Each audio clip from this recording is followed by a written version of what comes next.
He comes from a lineage of great sages, yogis, and saints from India. He began his spiritual journey at the age of 7 and was fully realized by the age of 14. During this time, he delved into different practices and acquired mastery over Tantra, Mantra, Yantra, Aghori practices, and Yaksha sadhana. He was a siddha, and many masters, saints, and sages used to visit him in solitude to gain wisdom and guidance from him since the tender age. Although he has been helping humanity since childhood, he never disclosed this part of him to the world, and only the advanced yogis and masters were aware of his divine presence. Only in the last 2 years he chose few people from the world and started guiding them in their spiritual paths, and those who have been closely associated with him have witnessed many miracles in his presence. Despite being a family person, he is a yogi and intends to help people entangled in this world achieve Jivan Mukti, liberation while being alive. He is truly in the world but not of the world, and if you really want to understand him, look him beyond his physical appearance and just sit with him, and you will never be the same again. In his presence you will transcend your body and mind and experience the state of Sat, absolute truth, Chit, pure consciousness, Ananda, eternal bliss. Let us fold our hands in front of his divinity and with a heart filled with gratitude and love welcome our spiritual guru, the realized soul, and our enlightened master, Guru Meenakshi Mishra.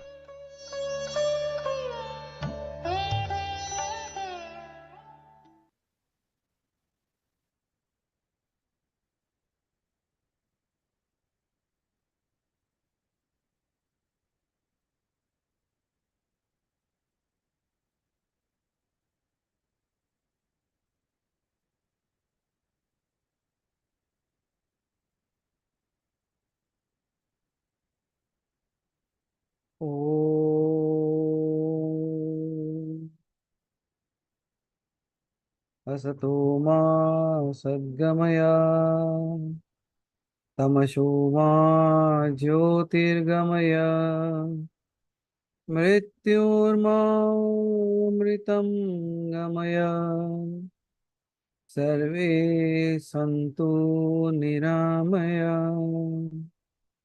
सर्वे भद्राणि पश्यन्तु मा कश्चित् दुःखभाग् भवेत्। ॐ शान्ति शान्ति शान्तिः। अहं ब्रह्मास्मि।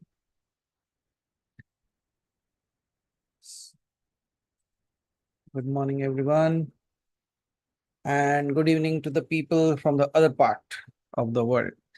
Swagat hai sabhi ka. So, to the part 2 of the series that we have started last week, and hopefully we'll be able to complete it today. I'm ready to complete it if you are ready, but we don't know once we start how it goes. So, since the last week we have discussed about a little bit about what is Samadhi, what the meaning of it. Then out of the 2 main branches of Samadhi, from one branch we have completed 2 parts of that, and today we will be continuing the next part of it. So just in order to set the tone, just to bring us back, as many of us speak like, oh, so it was last Saturday and today is Sunday, so quite a long time now. So we have been a little bit of dangling here and there in the world. Sansar mein idhar udhar ho gaye hai. So let's bring it back. So in order to bring it back, let me start with a story. A beautiful, simple, small story. And we'll see like where it takes us. So there were 2 ways of understanding what we are going through or what we are learning. उसके 2 मार्ग हैं, 2 रास्ते हैं जिससे हम ये जान सकते हैं कि क्या सीखना है, क्या जानना है. One is through the knowledge that we gain, and the other is through the bhakti marg, or completely devoting yourself to the divinity. both ways have their own path, and both ways anyways lead to the ultimate. One says, I will know you through my powers. The other says, I don't know anything, I surrender. Does not matter. In both the ways, God will not say like, okay, so you have chosen to be in the path, like you have chosen to take it in this way that you will know me. He won't stop you in that way, because he has also created the mind. He has also created the knowledge. He has also created the ideas within us. Just think of in our childhood itself, if we would not have ignited that question within us, that who am I? Who is this? What are we talking about? Then we would not have even started learning all this. अगर ये पहले बचपन में ध्यान ही नहीं आता तो हम पढ़ाई भी नहीं करते थे, ये सारे अध्ययन ही नहीं कर सकते थे ये सारे चीजों को लेके। क्योंकि जो आध्यात्म है, that word that we use as आध्यात्म, आध्यात्म का एक मतलब, the one of the meaning of आध्यात्म would be आध्य means अध्ययन करना। किसका? आत्म का। So स्वयं का अध्ययन ही आध्यात्म है। So knowing about yourself, realizing about yourself, that itself is adhyatma or spirituality. Means, even if you look at the word spirituality, spirit and its reality would become spirituality. So in both ways, either I learn it through any of the paths that has been prescribed or the path that has been followed by others. It's absolutely fine to go ahead with. But what would be an easier way? What would be a way that we can walk on? So related to that, there is a simple story.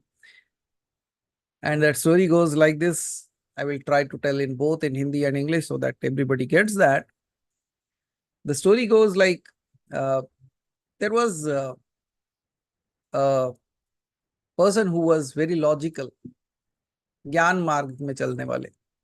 So he used to learn so many things, and वो तर्क करना, वितर्क करना, that all went into place. But yet he was a true seeker. ऐसा नहीं कि खाली तर्क करने बैठे हैं. कुछ लोग होते हैं ना, लाइक आप उनको कुछ भी बोलो तो बोलेंगे तो. So there वो एक वितर्क होता है, एक तर्क होता है. So a person with good knowledge will analyze it and grow out of that, rather than fighting with it to discard it. समझ में आ रहा है ना? ये दो चीजें अलग अलग चीजें होती है. इसके बारे में थोड़ा और व्याख्या होगा as we go deep into that. But this was a person who was going through the path of knowledge and he was exploring himself. And there was another, might be his friend, who was into the bhakti marg. So one fine day both met and both are sitting and talking to each other. And somehow they came into in a situation where आता है ना सबके जीवन में कि मैं जानता हूं, I know, or rather my path is the better path. So when this happened, they were talking, as both were friends, so friends can talk. So they were talking and he said, so the person who was walking on the path of Gyan, he said, okay, you know, like this is the path. And the bhakti person said, he always will surrender, right? He says, I don't know, but I think this is the right path. मुझे पता नहीं है, लेकिन शायद यही मार्ग है. तो दोनों में कुछ देर तक चला, like they kept on talking to each other, and then finally said, why are we fighting among ourselves? Let's ask God who is a better one. किसका मार्ग सही, भगवान को ही पूछ लेते. तो दोनों ध्यान में बैठते हैं और see, we have to understand, like some stories are illustrations, so we have to understand it rather than logically again thinking, अच्छा, if they already knew God, then why were we fighting? Then उसके लिए अलग कहानी बोलनी पड़ेगी. But here you have to understand a very simple logic that we are putting forth. तो दोनों ध्यान में जाते हैं and they are both sitting, and when they are talking to each other, then it seems like there was a sound from the sky, जिसे आकाशवाणी कहते हो, right? So ये पूछा जाता है, the question that was asked is, so is the ज्ञान मार्ग that we are going through, that is the right way? Or who is closest to you? आपको कौन पसंद है? So that was rather a very simple question that would be easier for us. तो हम दोनों में से आपको सबसे ज्यादा कौन पसंद है? So they are asking to God. So God, in the first instance, the voice comes and says, जो ज्ञानी है वो तो मेरा आत्मा है. Because through it I speak to everyone. Through it, मैं सर्वव्याप्त हूं ज्ञान के जरिए. How do you know that I am there in that speck? How do you know I am there in the flower? How do you know I am there in the star? How do you know I am in that grass? So that means मैं अगर सर्वव्याप हूं तो किस तरह से सर्वव्याप हूं? वो ज्ञान के मार्ग से. इसलिए भगवान कहते हैं कि ज्ञान is my atma and that's how I am everywhere. And the moment the person who was walking on the path of bhakti, he said, gone. I thought I was closer to you. There is no way. Now you are already told that you are his Atman, and then what is left for me then? So he started walking away. That very moment, again, the voice from the sky comes and says, where are you going? और देखना जो भक्त होता है वो थोड़ा गुमा कर लेता है, जल्दी गुस्सा कर लेता है भगवान के ऊपर. He just becomes a little bit of angry with God and says, what is left in that anymore? You have already told he is your Atma, so there is nothing left for me. So let me go do my work. Then the voice from the above says, wait, why are you going? Listen to the entire story. He says, what is there to listen anymore? No, listen what I'm saying. Then he says, I rightly said that the person who walks on the path of Gyan is my Atma, but my Bhakt is my Paramatma. So, जो ज्ञान मार्ग में चलते हो तो आत्मा है, लेकिन जो प्रेम मार्ग में, जो भक्ति मार्ग में चलते हो, तू मेरा परमात्मा है. Because for gyani it has to seek me, but in bhakti I seek you. So which path, what fight? There is nothing to be fought upon. The only thing is, we all know like how limited our thought could be. We all know how limited our strength could be, how limited our knowledge could be. So when you surrender to that space, and that's where, when you deeply surrender into that state, you achieve to a state of Samadhi. And in the space of Samadhi, and if you people think like those who are into the path of bhakti, they won't have any kind of experience or knowledge. No, that's not the truth. It comes as a package.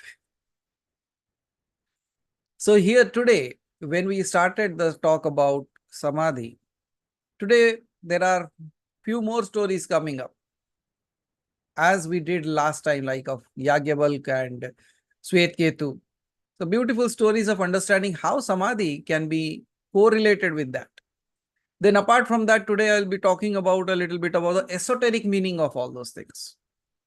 मतलब meaning तो सब समझा देंगे, लेकिन उसका रहस्यमय क्या है, like how to easily understand it in one line or two lines. So I have written those down also, so kept it ready for you so that I don't miss out. So I wrote it. Then after understanding that, at the end, we will do a meditation starting from the base of that Samadhi. Like after understanding the meaning of it, from the base to the next, to the next, to the next, there are 4 stages to that. So that's what we are also going to do today. So are we all set and ready to start? Good. So today, what we are going to talk about is the Sananda Samadhi, or Sananda means the Ananda that is within me. So in order to understand Sananda Samadhi in the best possible way, the story that could very closely related to that would be the story of Narada.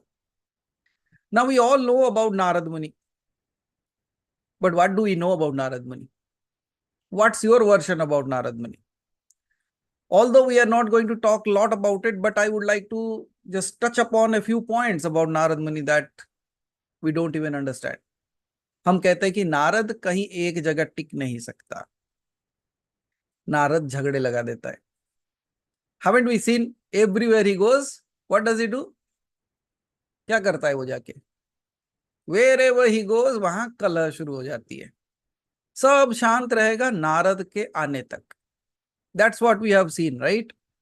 And then even Narad Muni as a Dev Rishi has been portrayed in many different ways, and people think like, ये मुनि होके ऐसे कैसे हो सकता है? How can he be like that? But the thing is, they have never understood anything about Narad Muni.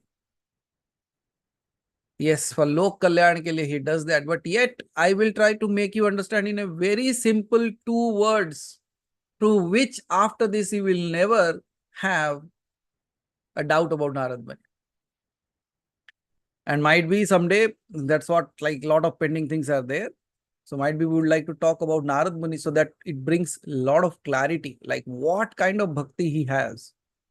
But today we will be touching upon a few stories, how Narad Muni was and what he was, so that we have a gross idea ki how it can be related to the Sananda Samadhi. So as we all know, Narad Muni was the Manasputra Brahmaji, right? When Brahma was creating, so he created many rishis and munis also, so that the world, the creation can be populated. So when Narad Muni was created, he was an ardent devotee of Vishnu anyways, from the beginning itself. See, we all, even without our knowing, we don't know why we like certain gods. The very simple understanding for me is we have a liking towards those certain gods is based on the quality that we have from them. उनसे जुड़े हुए कुछ ऐसे गुण हमारे अंदर हैं जिनके वजह से हमको वो बहुत प्यारे लगते हैं, अच्छे लगते हैं. But at the same time, Narad was very much ardent devotee of Narayan, and he used to live like that. But what was the work of Brahma? Brahma's work was to create. And why did he created all the rishis and munis after that? So that the population, or it can be the creation, can be filled up with life. And so we all know, like, all the rishis and munis were asked to get married. But when Narad was asked, Narad was very arrogant in saying that I won't. You can call it arrogance, or you can call it as his choice of not being. But Brahma was forcing him to get married, and Narad said, no, not possible.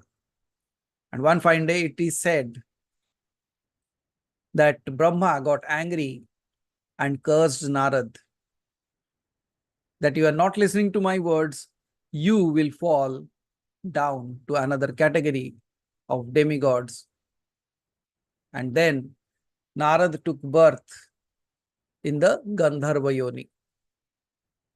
So that is how it is said, like, Narad fell from the space of that to a Gandharva. And when he became the Gandharva, right,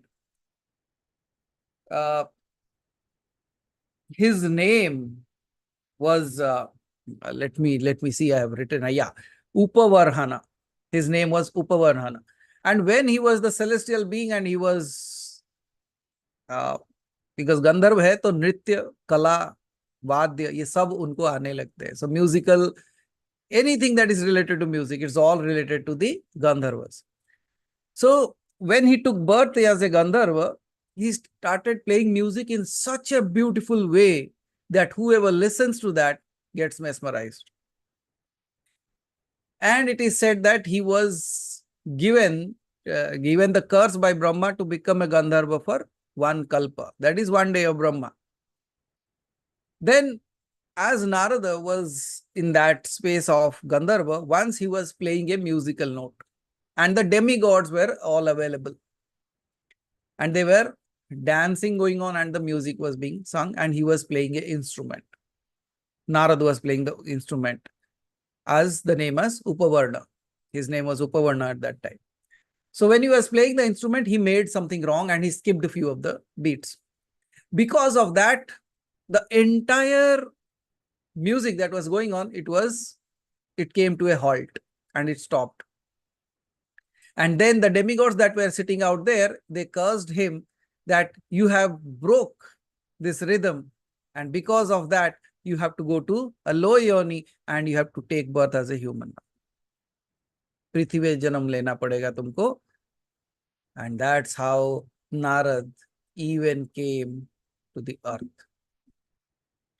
And when he took birth on this planet, he took birth in the house of a maid servant. एक ऐसी lady जो दूसरों के घर में काम करती थी. And Narad Muni took birth in her house. From an early childhood age, he lost his father. So the mother used to do the seva in an ashram of the gurus and all the rishi munis of that space. That was his really good thing along with him. So Narad, when he was only 4 years old, would accompany his mother and see like what kind of seva was being done.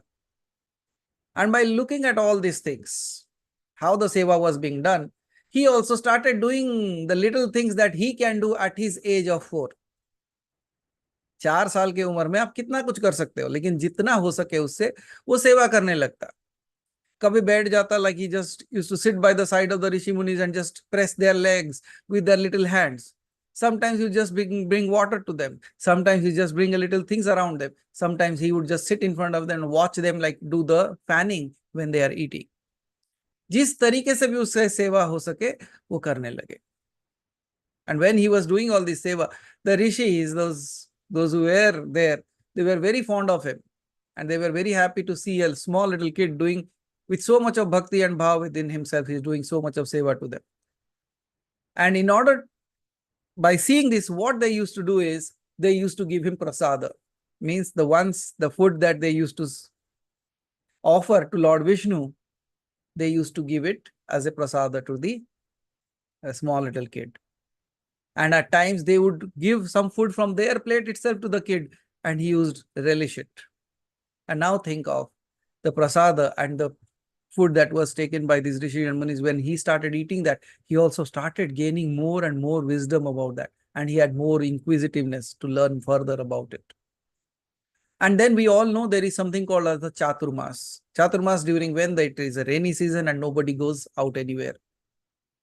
So all the Rishi Munis used to gather at one place and stay there. And this small little Narada would always go and sit along with them and listen to all their stories, listen to all their Vyakhya, we listen to all their knowledge, we listen to all the good things that they talk about the glory of the God. And by listening to it more and more and more, Narad was becoming ardent devotee of Narayan. And soon enough, Narad lost his mother as well.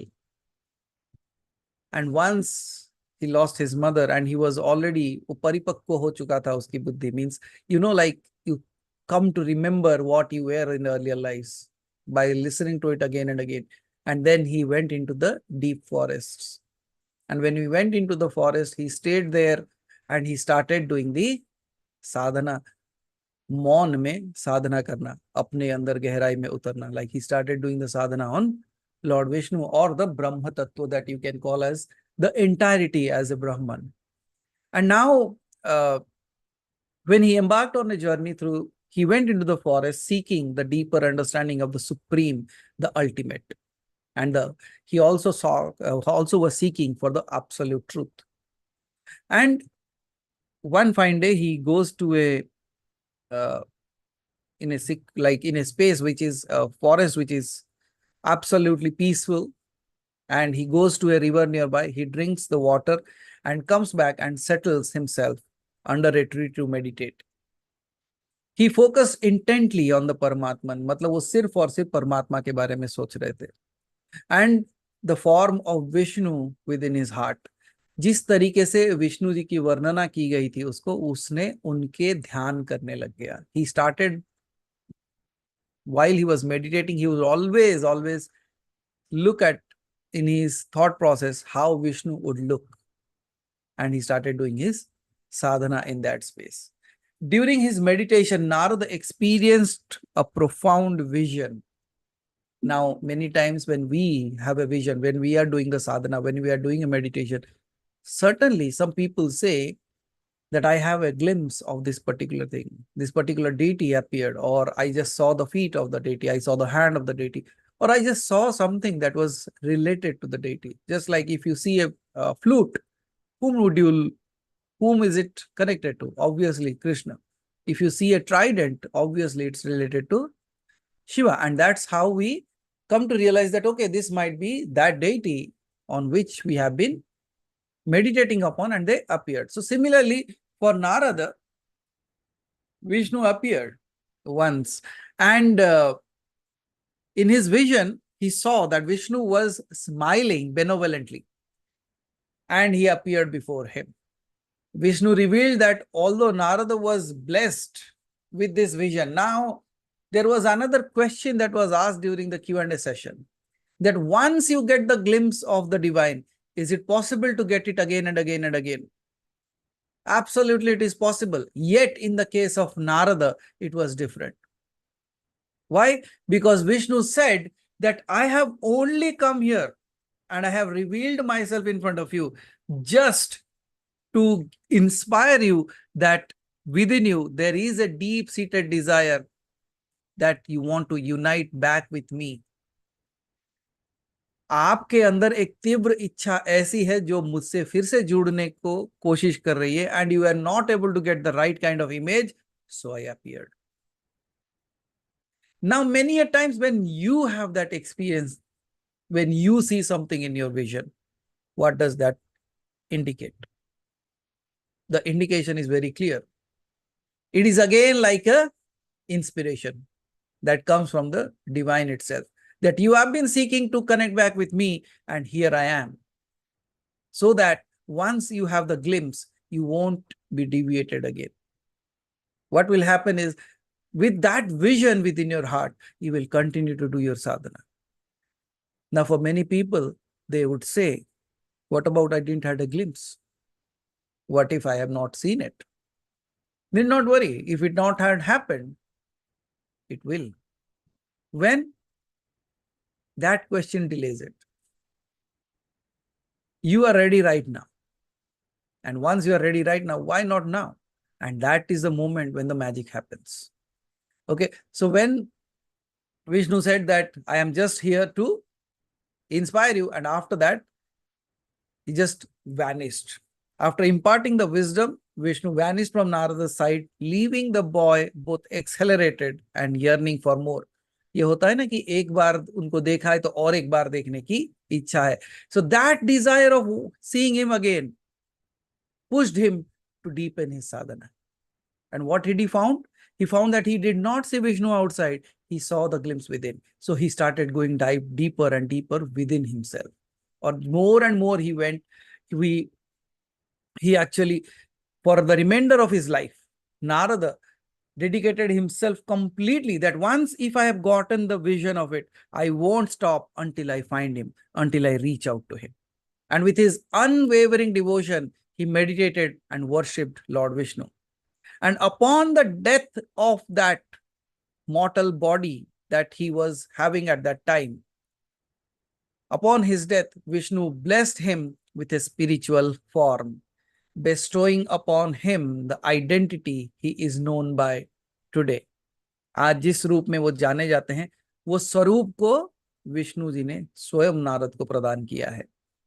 In our numerous Hindu scriptures, Narada is considered as the Satyavesha Avatara, means a partial manifestation of the God himself, and empowered to perform miraculous tasks on the behalf of Lord Vishnu.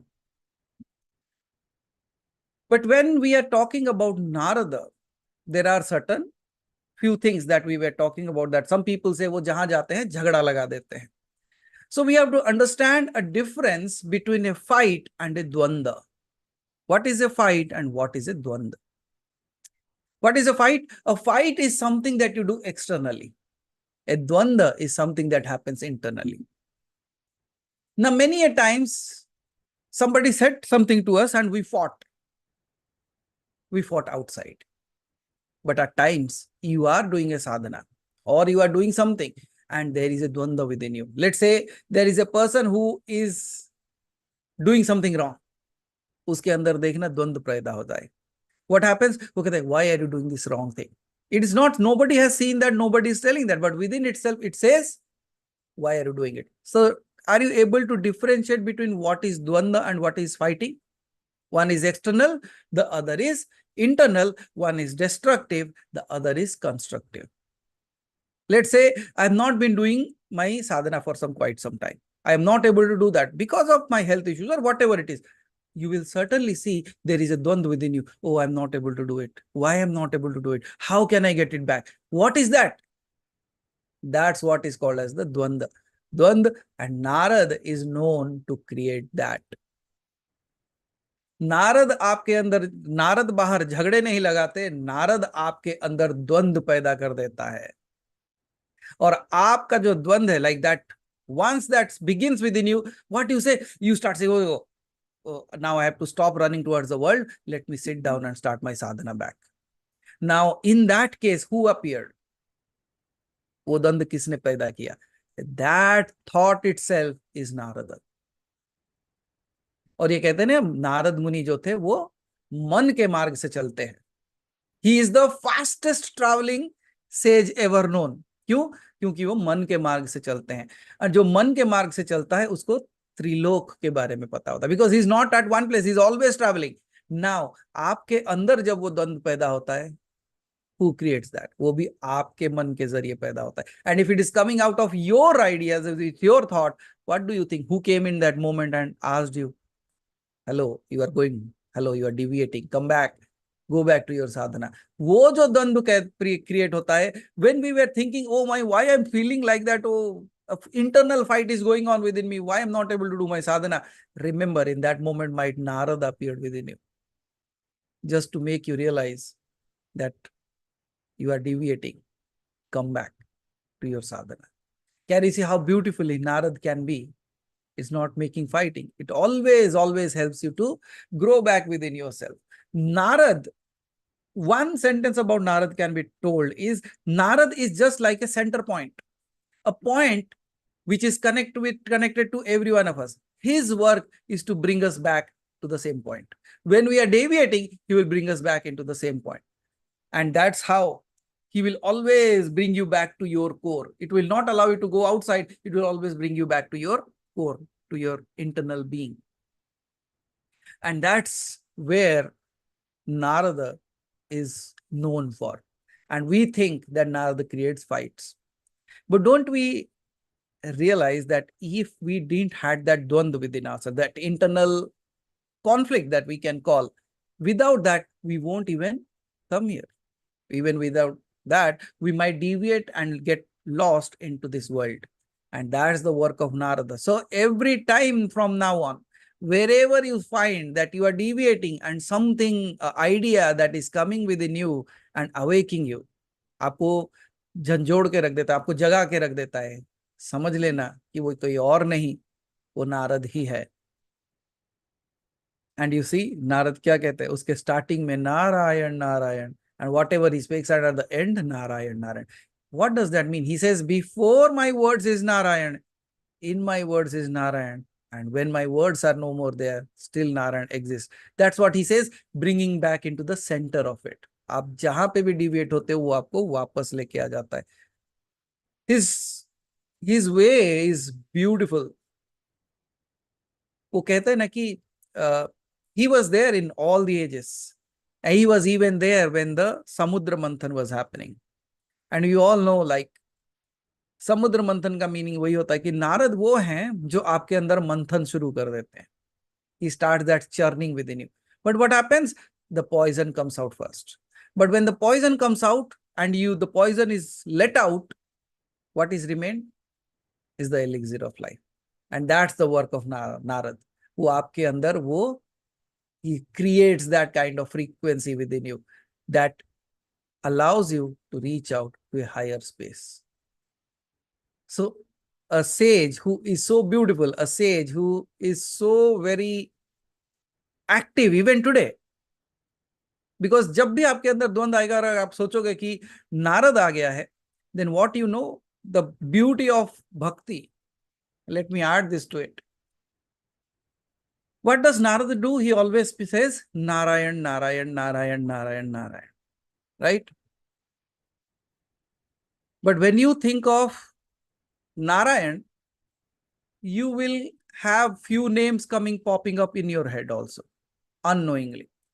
But जब नारद का नाम लोगे, by default Narayan का नाम याद आ ही जाएगा। Yes or no? So can you see the devotion of that being?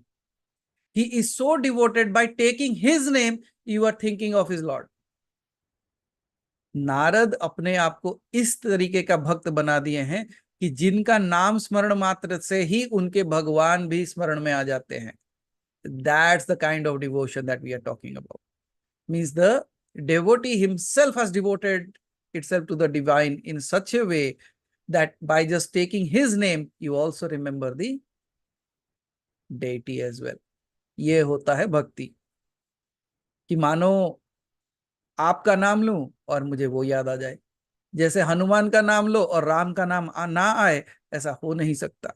So these are kind of the bhaktis that these entities have done, because of whom you don't even have to think of Ram, you just think of Hanuman. Ram is inclusive.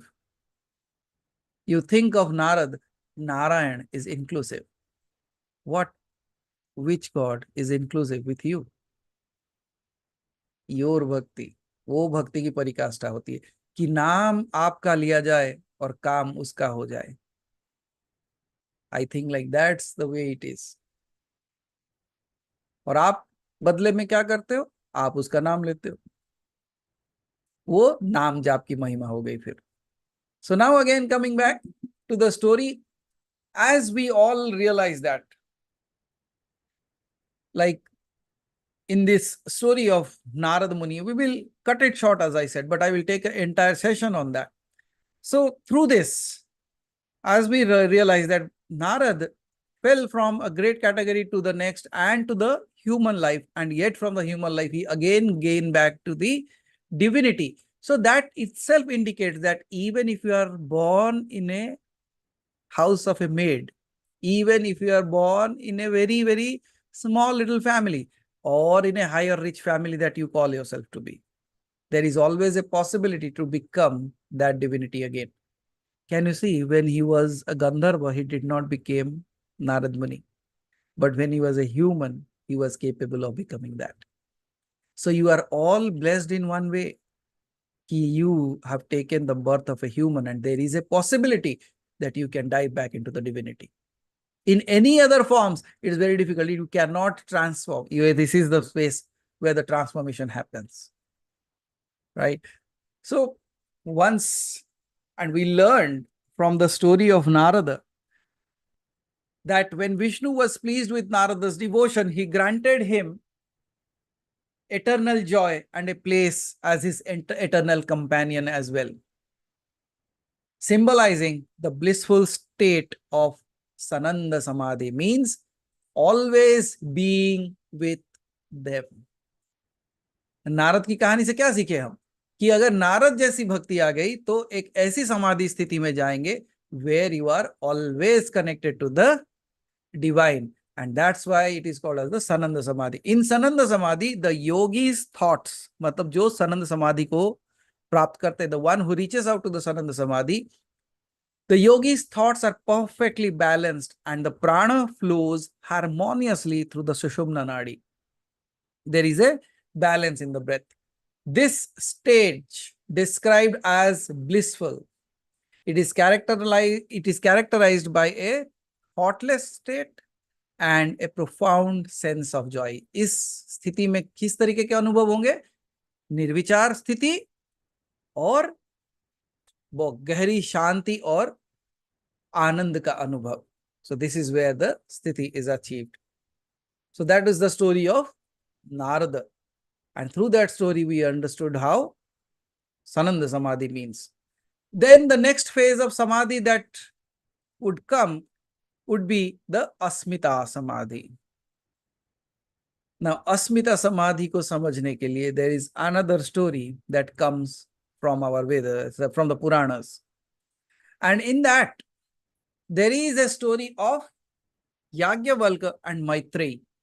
Now, all the people, those who have ever learnt anything about the Vedas and Puranas, if you have gone through, इन दोनों का नाम आपने पक्का सुना ही होगा. You should, I am absolutely sure that at least once in your life their names would have popped up, right? So when the story of Yagyavalkya and Maitreyi, let's take this example of this story in order to understand what Asmita Samadhi would be. Asmita Samadhi in the Brihadaranyaka Upanishad, the sage Yagyavalkya teaches his wife Maitreyi about the nature of the self. Now, can you see how beautiful our culture is? Here, a husband can be a teacher, a son can be a teacher, a father can be a teacher, a wife can be a teacher, the God can be a teacher, a student can be a teacher. In this culture, no one has been spared. No, everyone has given the right opportunity to become a teacher or a guru. What does it mean? It means if you have the right kind of knowledge, you have the right kind of wisdom, you should share that. Now, one more beautiful thing I just remembered about Narada. One simple thing. Have you ever noticed that all the Rishi, Muni, all they go into the Vana? इसलिए अंत में भी क्या कहते हैं? वनप्रस्थ कहते हैं ना. So, do you know what is the exact meaning of Vana in Sanskrit? इसका बहुत सरल सा मीनिंग है. वन का मतलब वो होता है जो आपको देता है. The one who gives you. He does not take anything from you. One का मतलब होता है the one who gives you everything.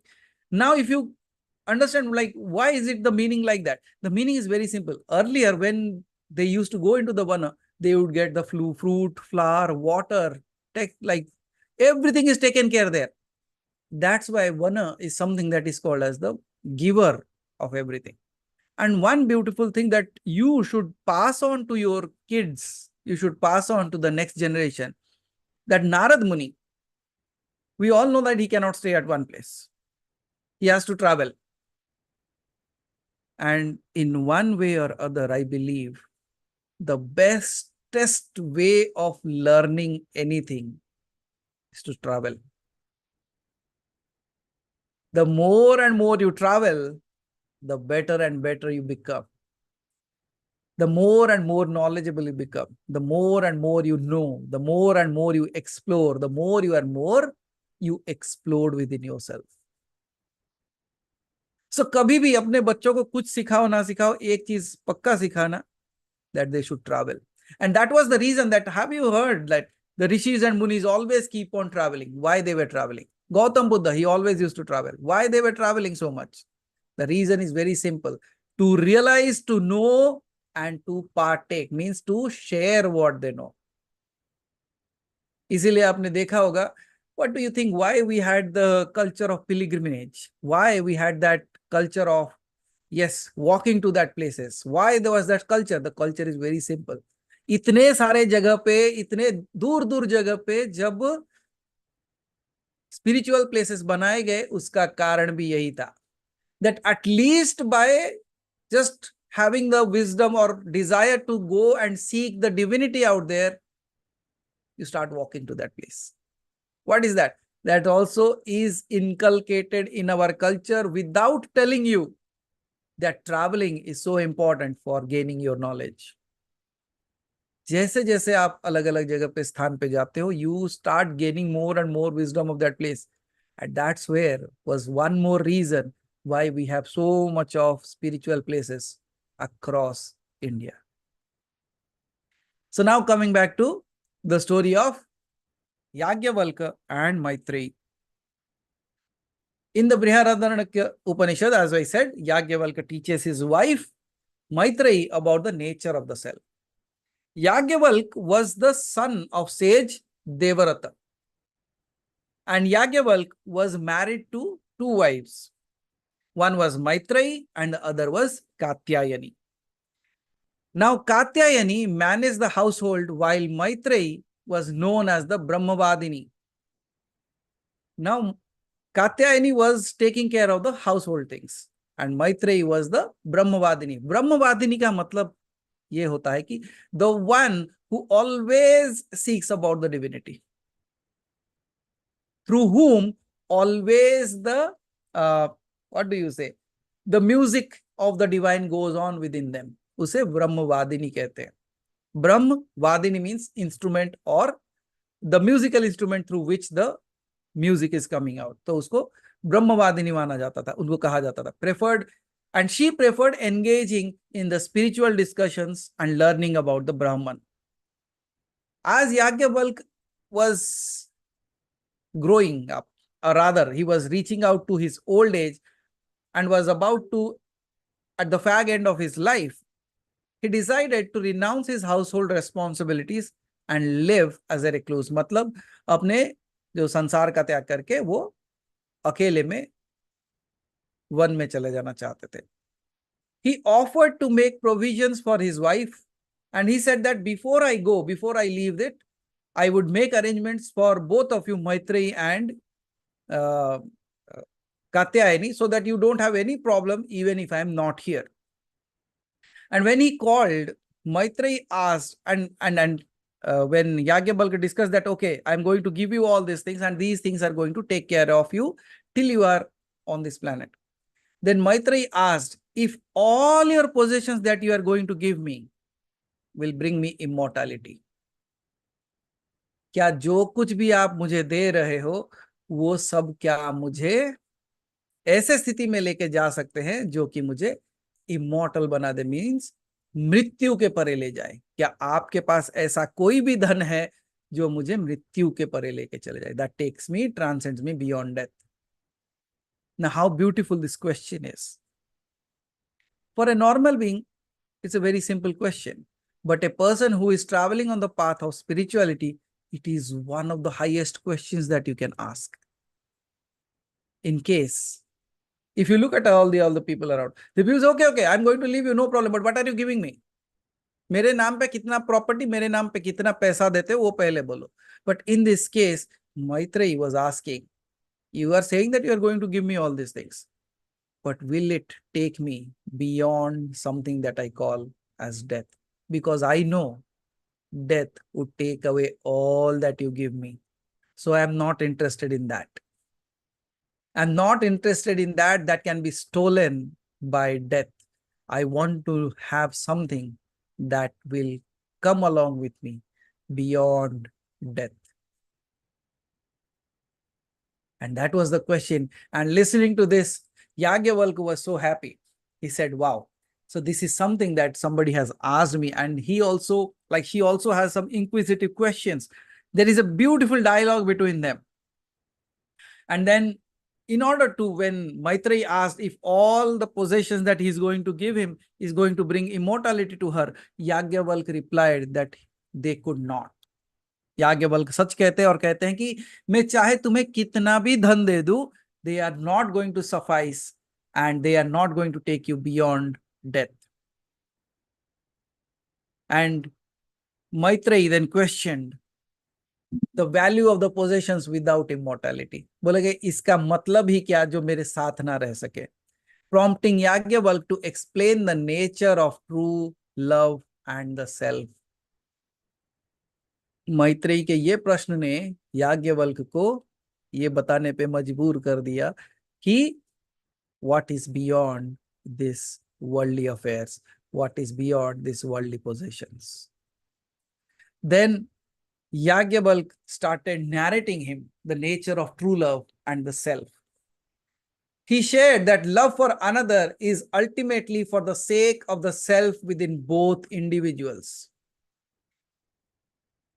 Now, what he said is very simple as a statement, but the meaning would be profound. He shared that love for another is ultimately for the sake of the self within both individuals. वो कहते हैं कि जो प्रेम जो आप देखते हो दूसरे में, उसका कारण क्या है? क्योंकि उसमें और आप में वो एक ही परमात्मा विराजमान है, जिसके वजह से there is only one entity between both. And that's why you have that falling or you have the calling towards that particular person or being. आप उसके साथ जुड़ जाते हो. And then he explained that all relationships and the cherished things are dear because of the self within them. मुझे जो भी पसंद आता है, जो भी मुझे अच्छा लगता है, वो इस कारण से क्योंकि उन सब में भी वही तत्व है जो मुझ में है. Realizing the self leads to knowing everything. Then Maitreyi asked, like, if You are talking about the ones that I love. What about the others that I don't? अगर सिर्फ और सिर्फ आप ये कहते हो कि जिसको मैं चाहता हूं या चाहती हूं उसके अंदर भी मेरा ही स्वरूप है, the same one being is in the other being also whom I love, then what about the things that I don't? Then Yagyavalkya कहते हैं कि in order to realize that, you have to know yourself. Because when you are loving somebody, you are trying to know about them, but when you know about yourself, you know everything. इसे कहते हैं अध्ययन, आत्मा का अध्ययन और आध्यात्म, spirituality or spirits reality. Then he said, like, you have to realize yourself, and that only can lead you to the knowing everything. Then Yagyavalkya further, he elaborates that for Maitreyi, that nothing exists without the self, comparing it how the senses depend on the body.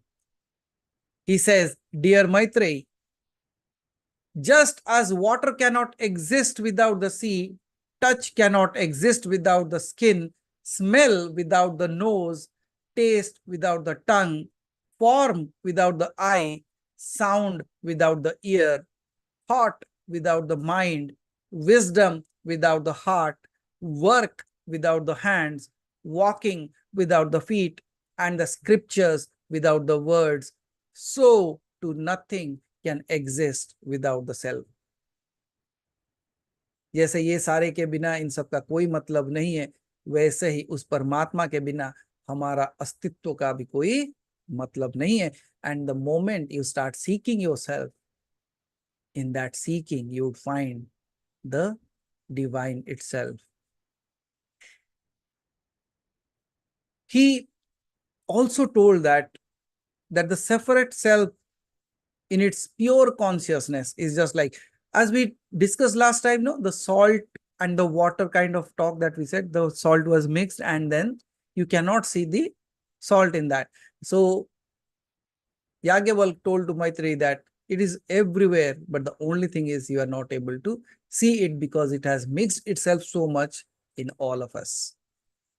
So the physical entity or the physical identification has to dissolve, and then only you can realize the divine that is already within you. But while listening to all this, Maitreyi expressed her confusion about the concept of no separate self, कि कोई अलग है ही नहीं. Then Yagyavalkya told to Maitreyi that reflect on my words and your confusion will fade.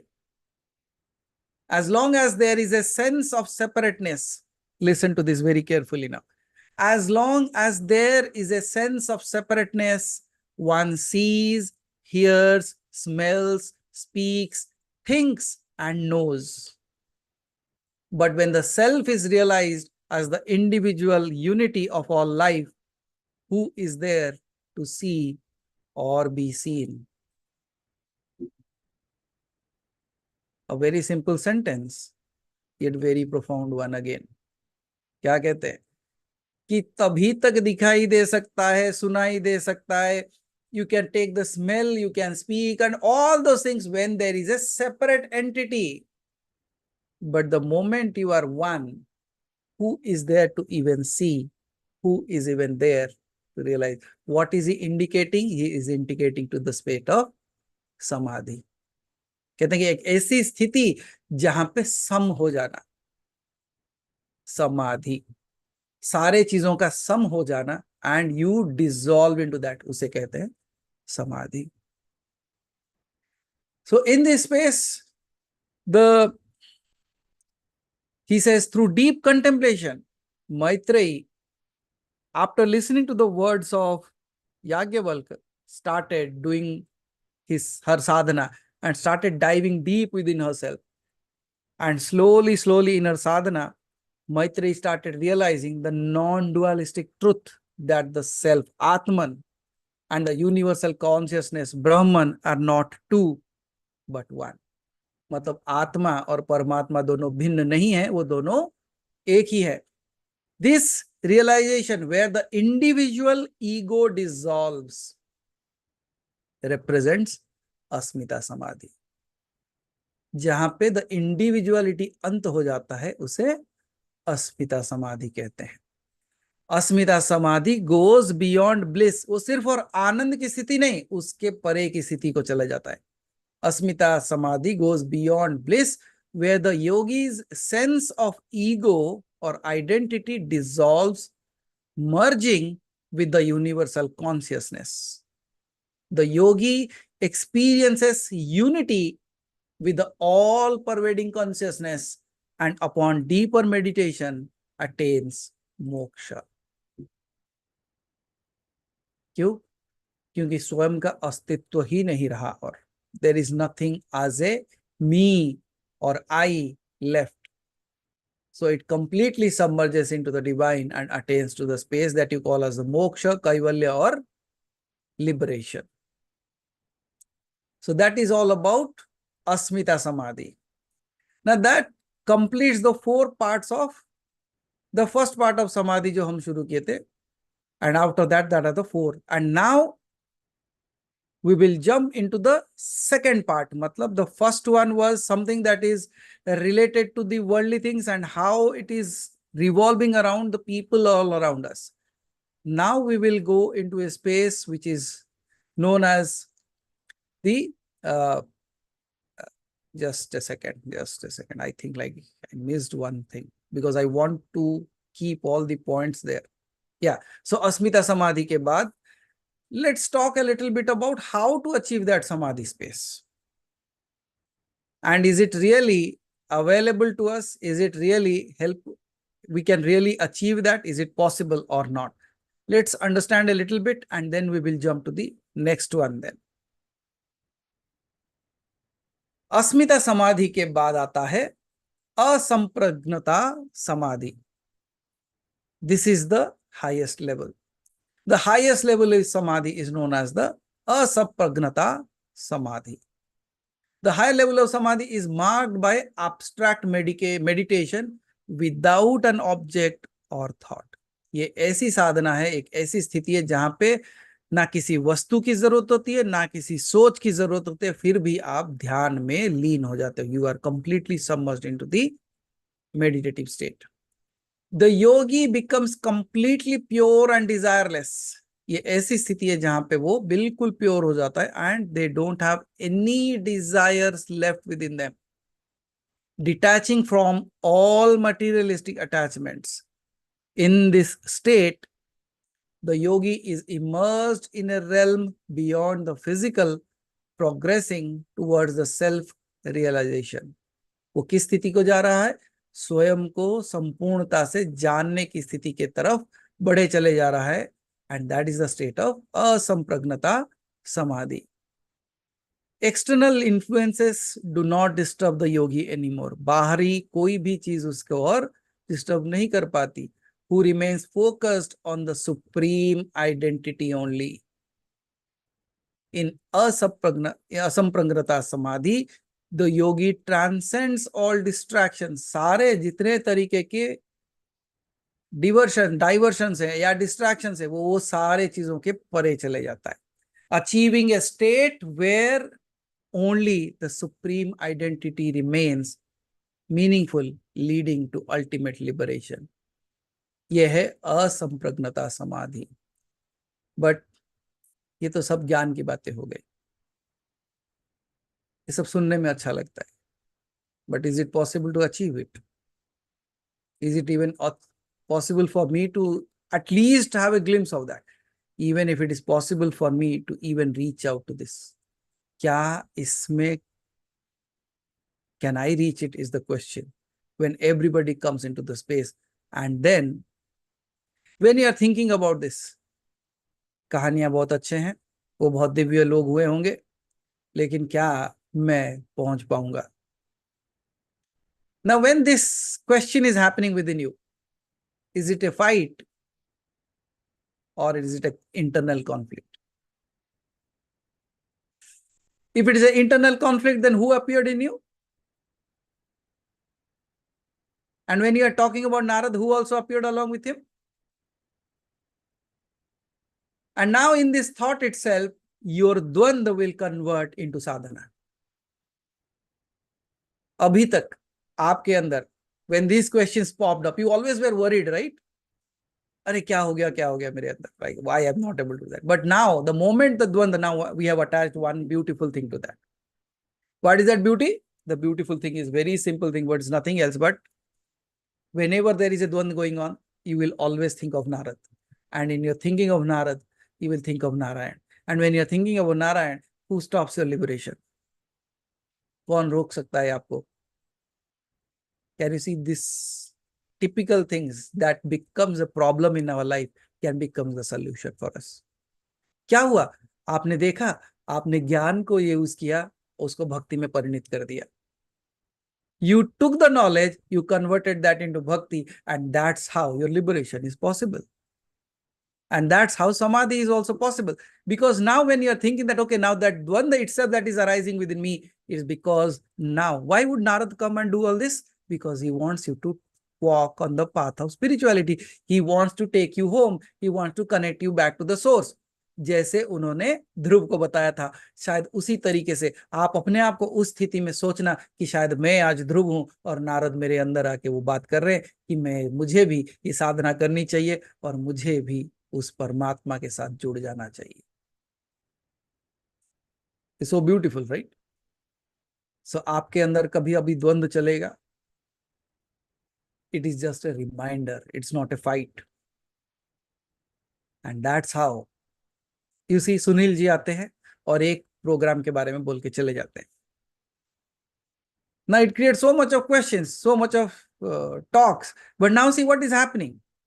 वो द्वंद्व के जरिए आपको ज्ञान प्राप्त होता है और ज्ञान के जरिए आपके अंदर भक्ति जागृत होती है. और वही भक्ति वो है जिसको उसने कहा है कि ज्ञान तो मेरा आत्मा है, भक्त मेरा परमात्मा है.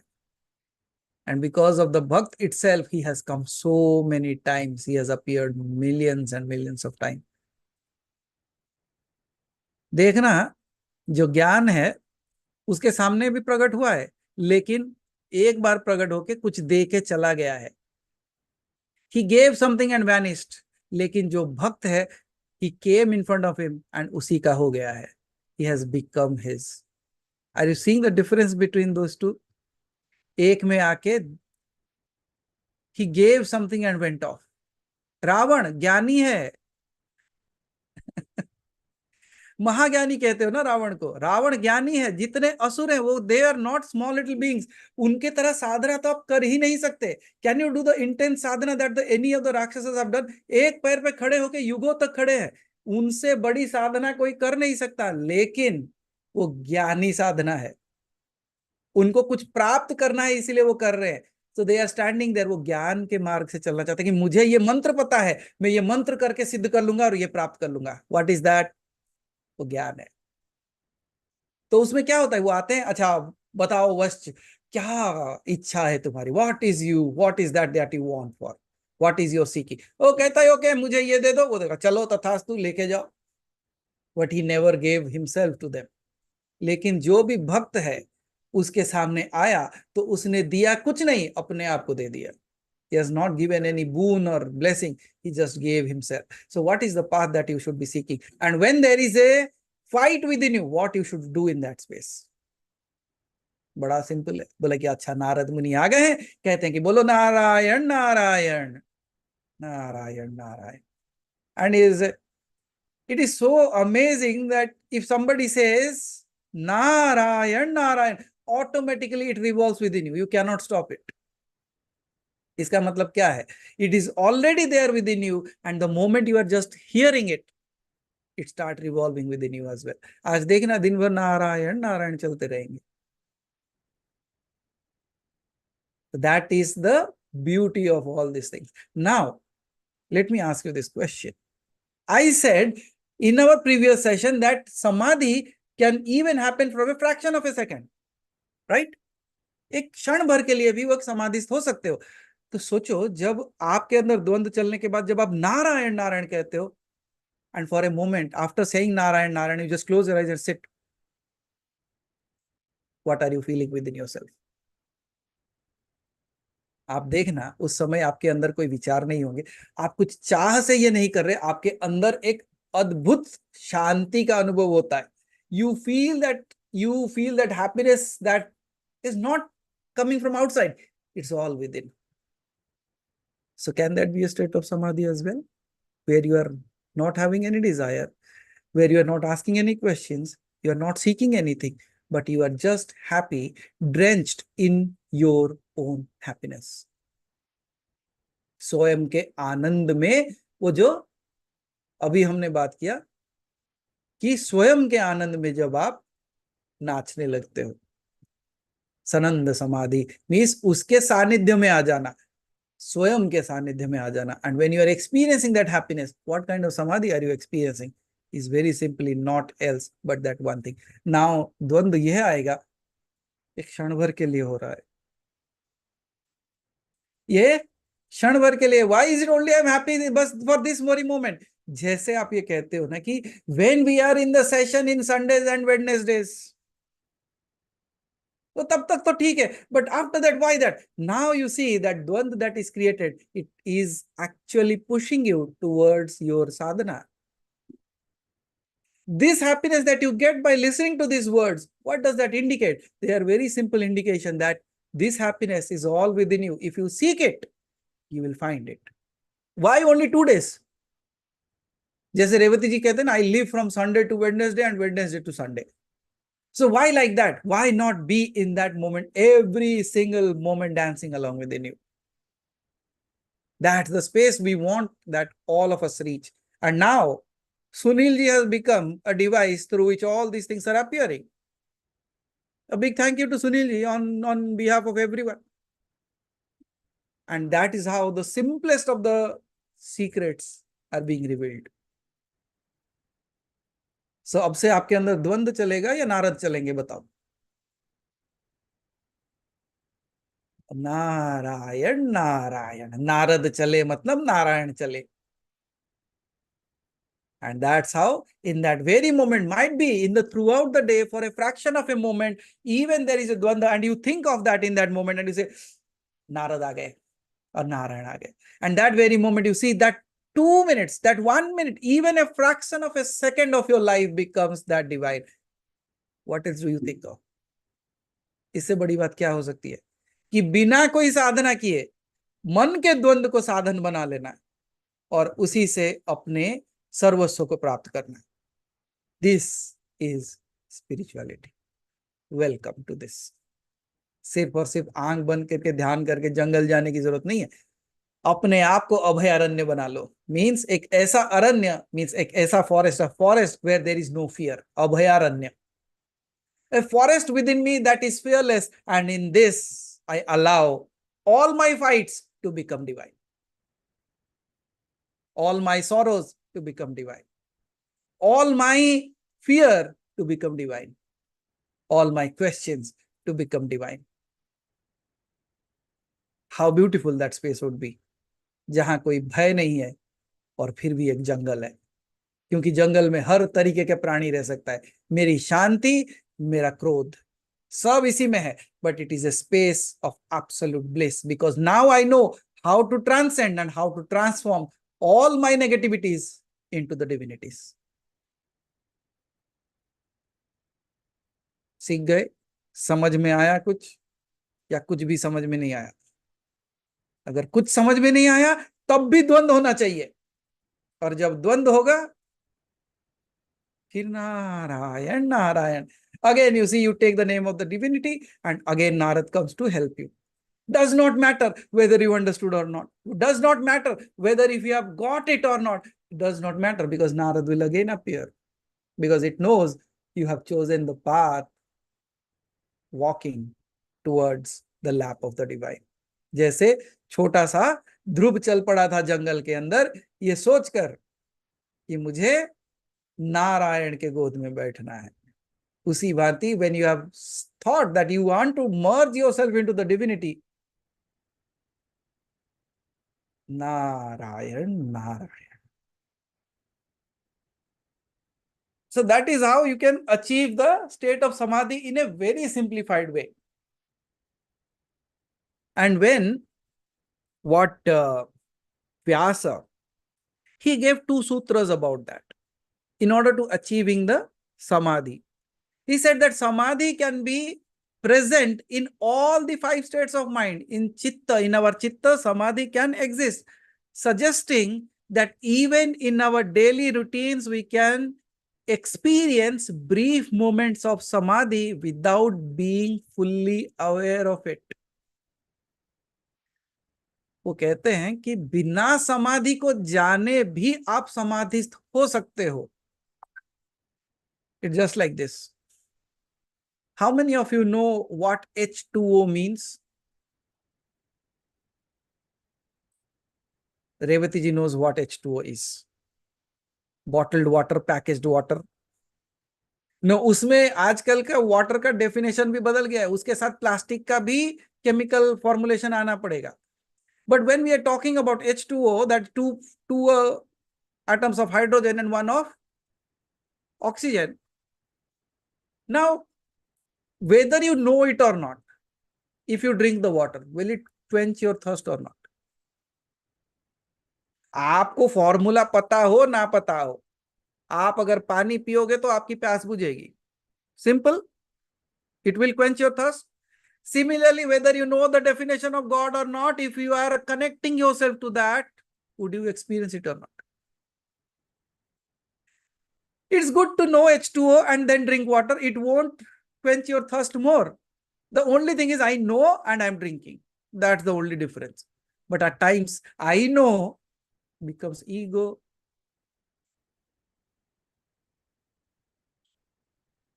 So here in this case, what he's saying is, even without knowing, you can still experience the divine spaces of Samadhi.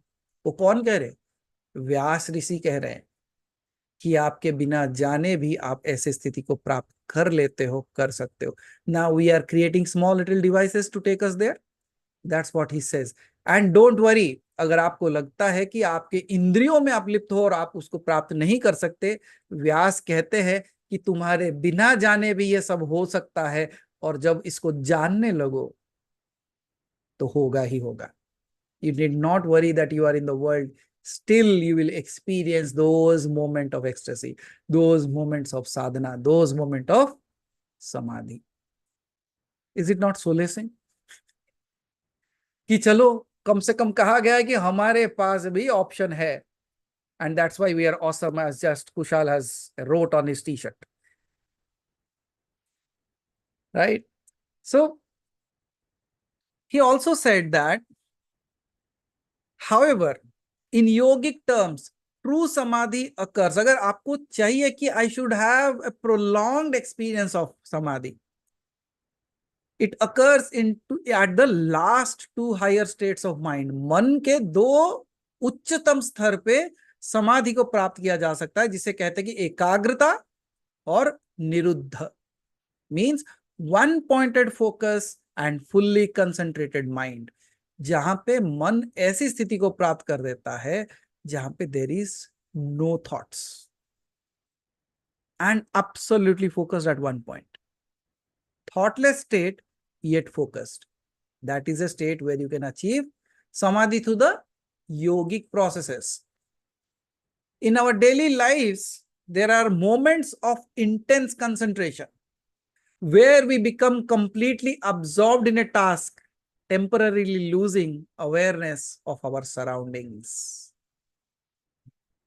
क्या हमारे जीवन में भी कभी दिन भर में ऐसी स्थिति आती है जहां हम संपूर्णता से सब कुछ भूल जाते हैं? In our daily lives, we forget. Certainly doing one thing, we forget all other things. ऐसा कोई स्थिति है? देखना, any person who is a painter, who is a dancer, who is a singer, when they just close their eyes and they start singing, when they close their eyes and start dancing, and the painter who is absolutely engrossed in the painting, is there any thought left in them? तो वो कौन सी स्थिति है? Can you see, even while you are wide awake, even while you are doing a work, you can still achieve the state of samadhi. Now, is it possible for you? It is absolutely possible. It can even happen when two people are speaking, just like Santoshiji and Shashiji.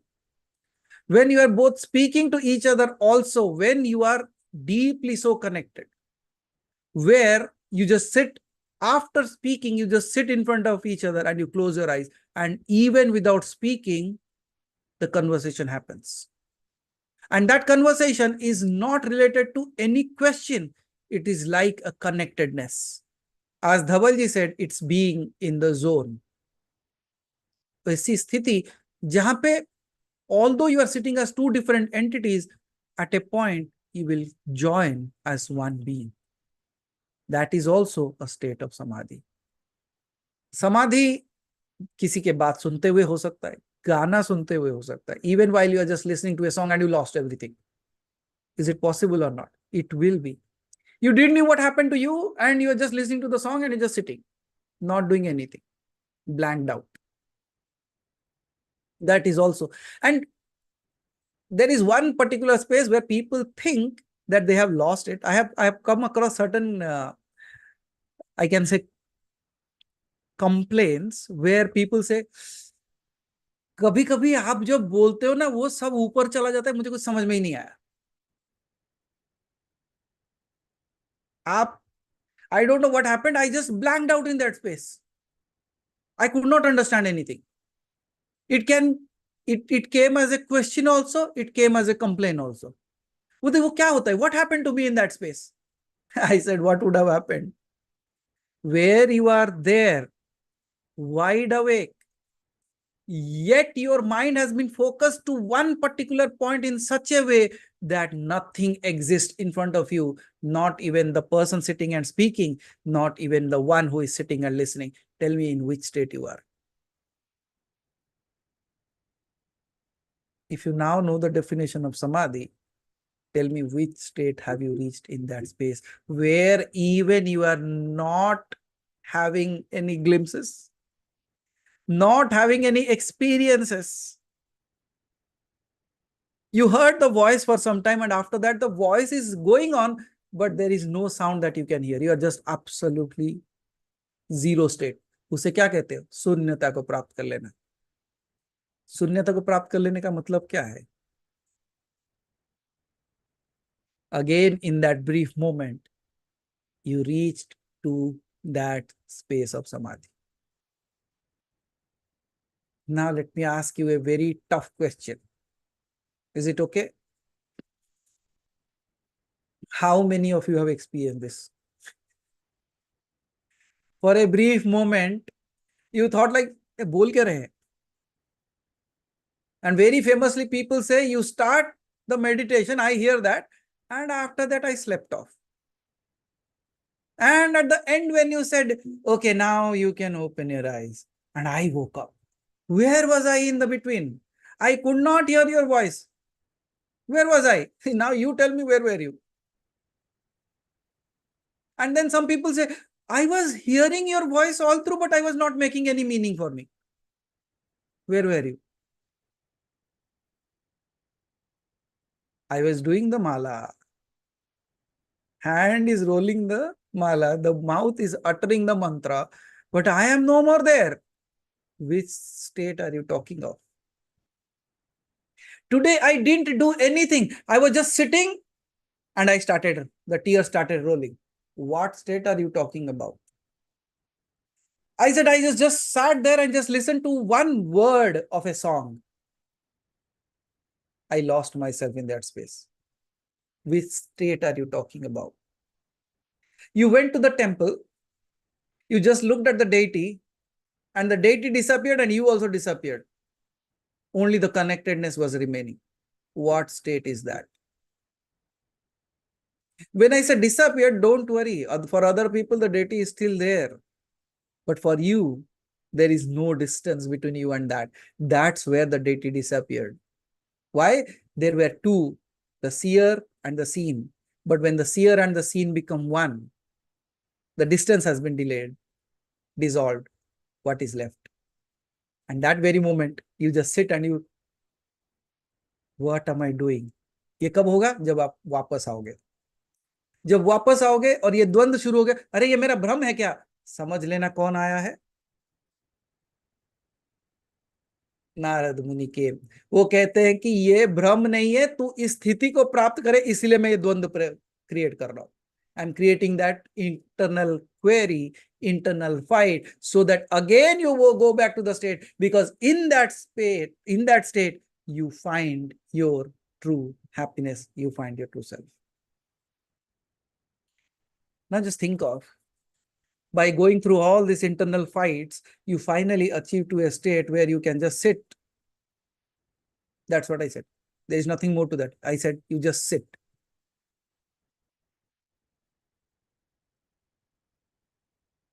Just right now. As I said, don't do anything. Just sit. Even in that space, you cannot hide your smile from me. Why? Are you meditating? No. Then what are you? You are not meditating. मैंने कहा था ना कि प्यार किया नहीं जाता, हो जाता है, मेडिटेशन किया नहीं जाता, हो जाता है। उसी भांति when you are talking about such beautiful things, automatically, even without trying, you reach out to that space and you are connected. And that moment, even you don't have to focus on your breath or your thoughts or focus on something tratak. You are just there. Can you see, when I stop saying, even you are reaching out to that space.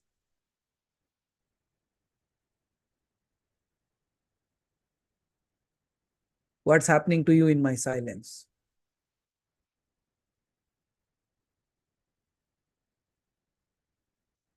What's emerging within you?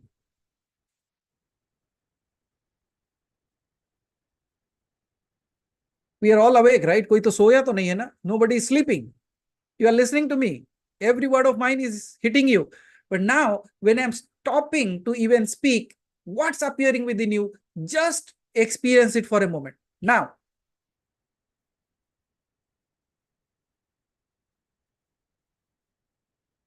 tell me how many of you are sad?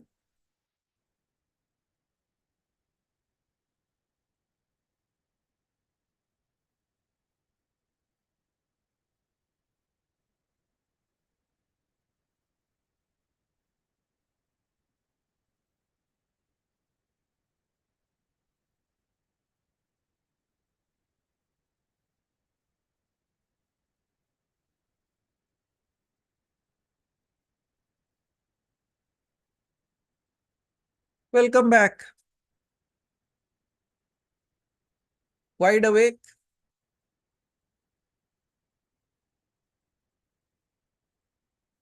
And in that speck of a moment, what is that you are having? How many of you have experienced that there is actually a happiness that is glooming within you? It is blooming within you, and it's just like coming out, like you are surrounded with that. You have wrapped up in that. Now you will say like, yes, what's that?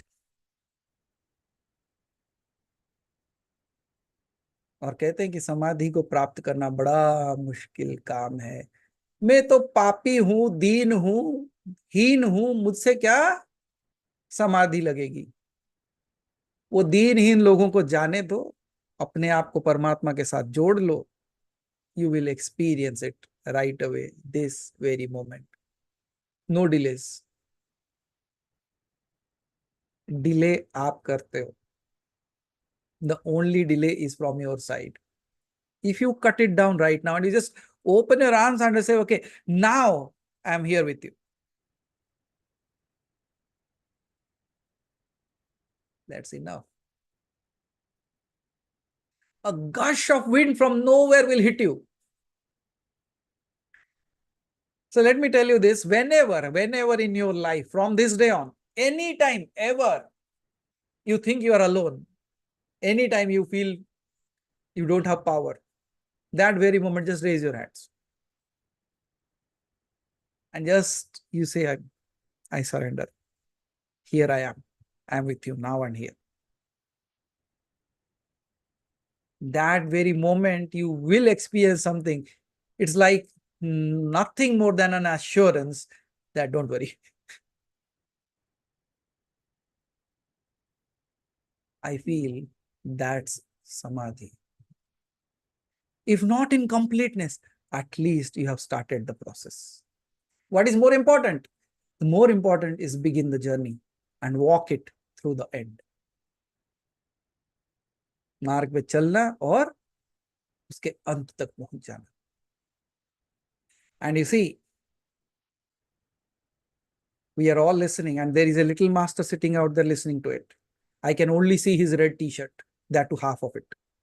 A little bit of glimpse, and it vanished also. It's just like God. The moment he says, God, I see you, God vanishes.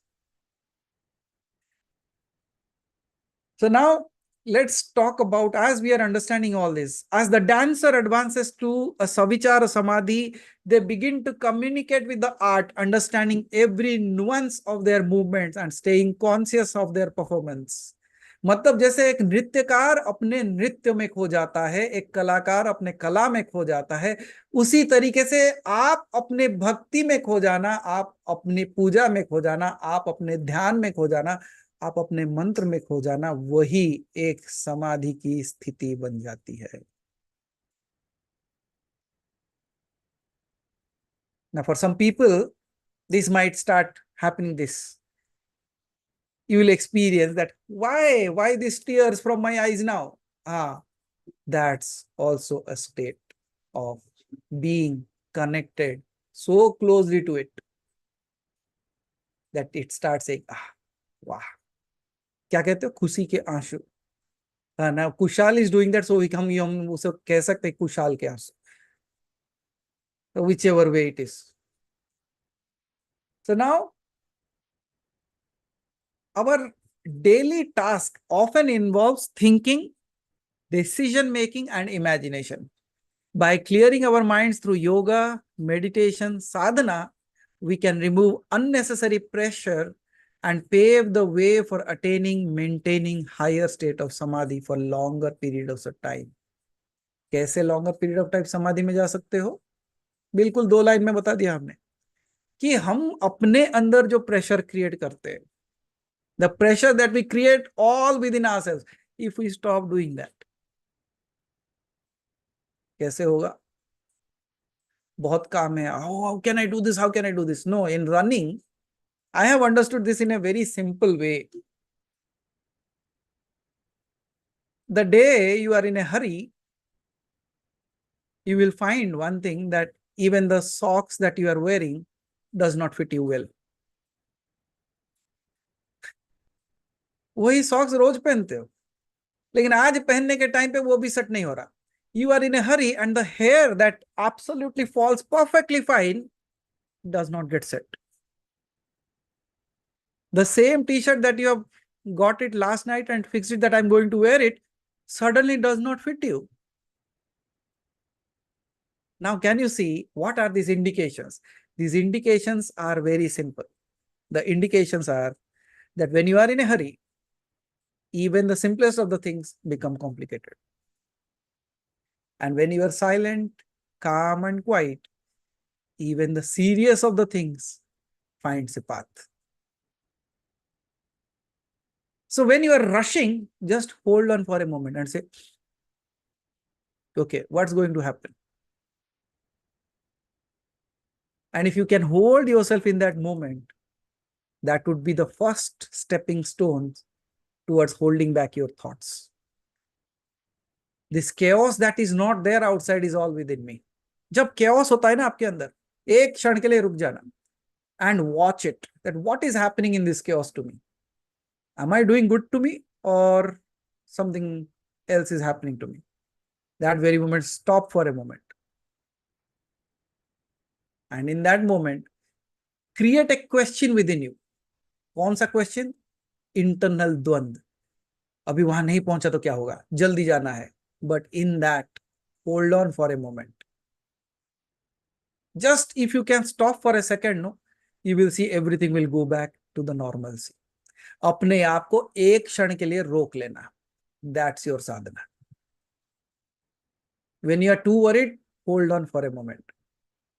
Watch everything clearly. Okay, is it really that bad? And they will find, no, it is not. And now we will just understand let me sum up the entire understanding. And so that once we understand this, we will experience it through the meditation. अब तक जो बात किया उसको sum up कर देते 4-5 line में. Okay, so that एक रिव्यू भी हो जाएगा. विल ऑल्सो अंडरस्टैंड कि कैसे समाधि और उस समाधि में किस चीज का प्रयोग होता है, what are required to achieve that samadhi. And then we will culminate or combine all those states as one meditation. Would be good. So let me see how much time we have.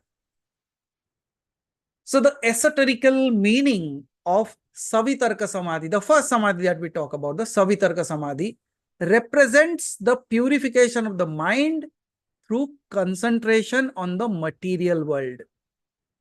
सांसारिक चीजों के ऊपर ध्यान रखते हुए अपने आप को you bring that concentration towards that.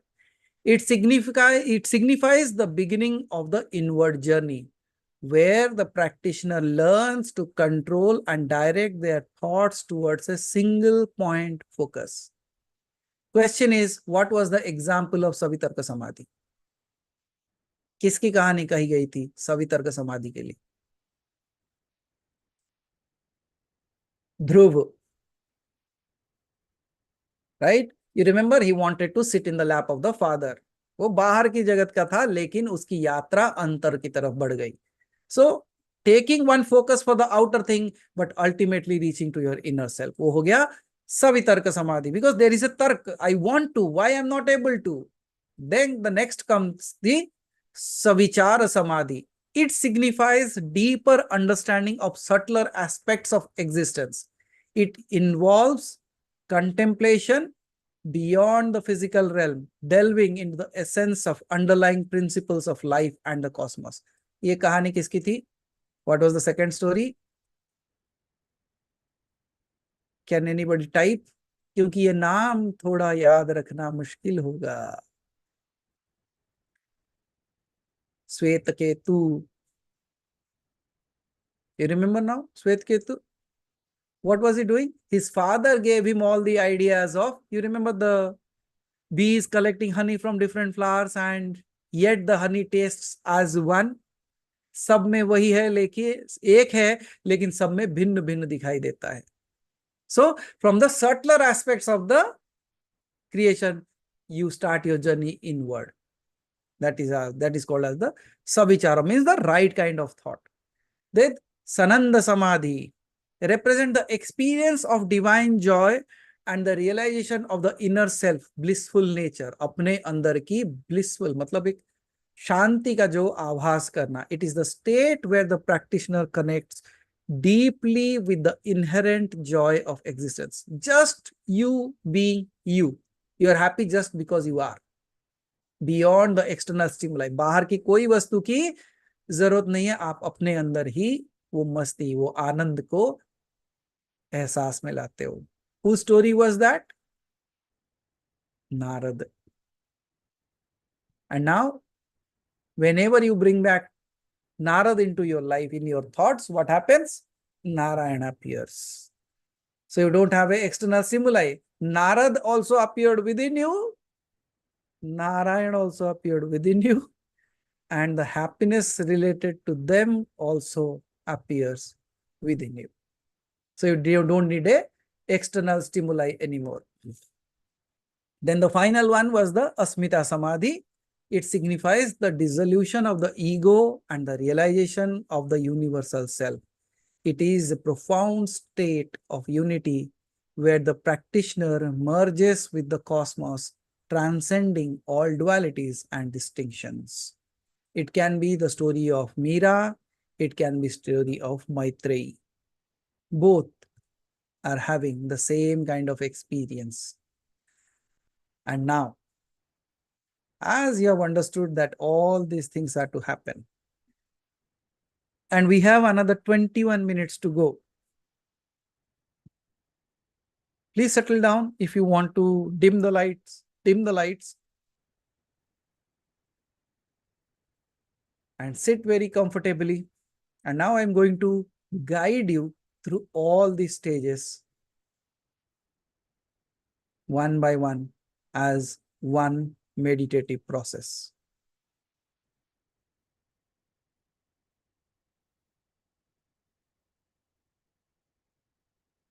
Sunil ji कहते हैं आप समाधि के बारे में कितना भी बोल दो, H2O के बारे में कितना भी बोल दो, पानी पिलाने से प्यास बुझती है.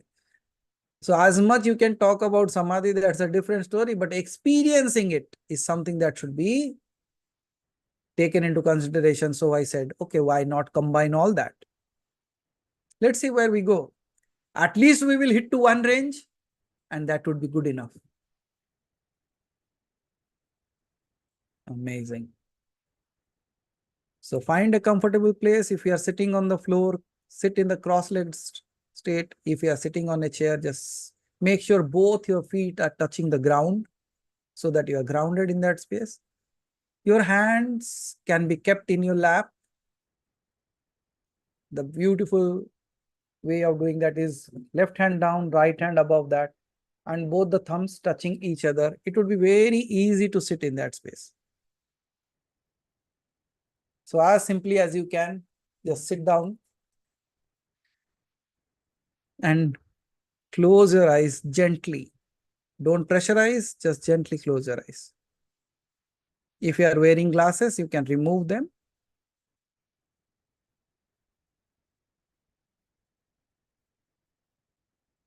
Just relax the way you want.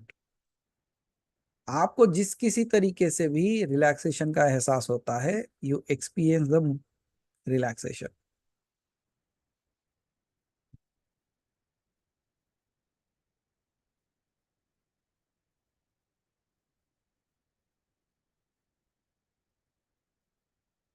If you want to adjust your body in any way, you can. If you want a back support, take it.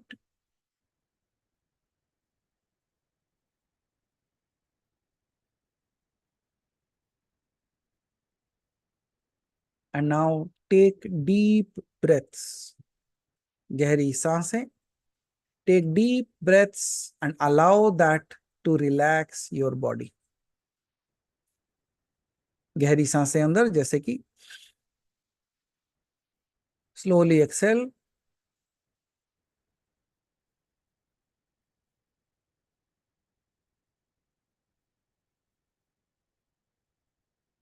Deep breath in. Easy breath out.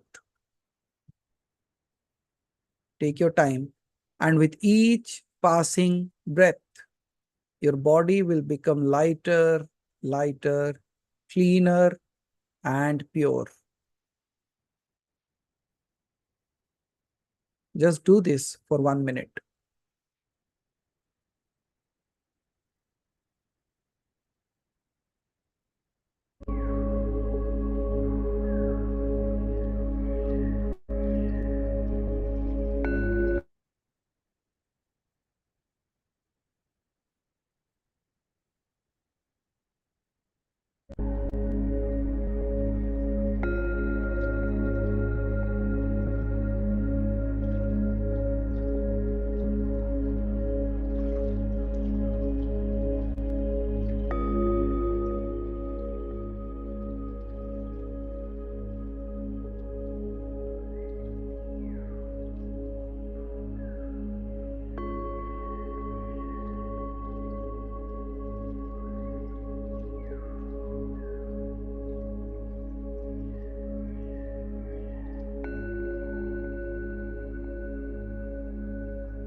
Each passing moment, your body is becoming more lighter and easy,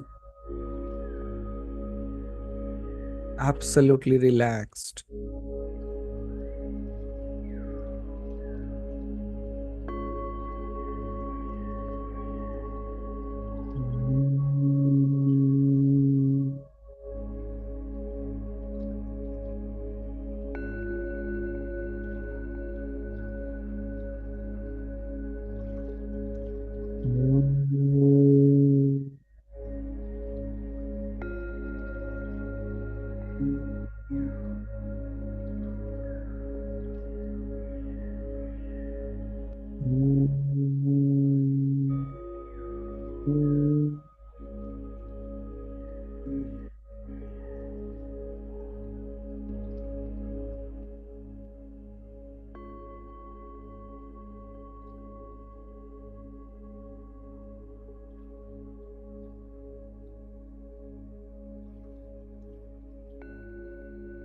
As your body is relaxed, your mind is focused on the breath.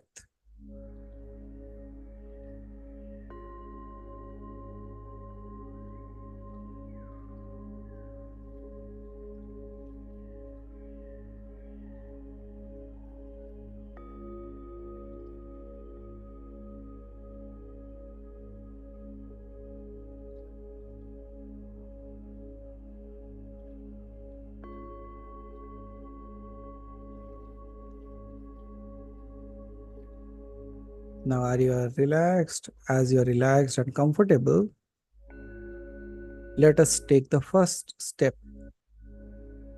And I want you to visualize a chosen deity or object of your choice.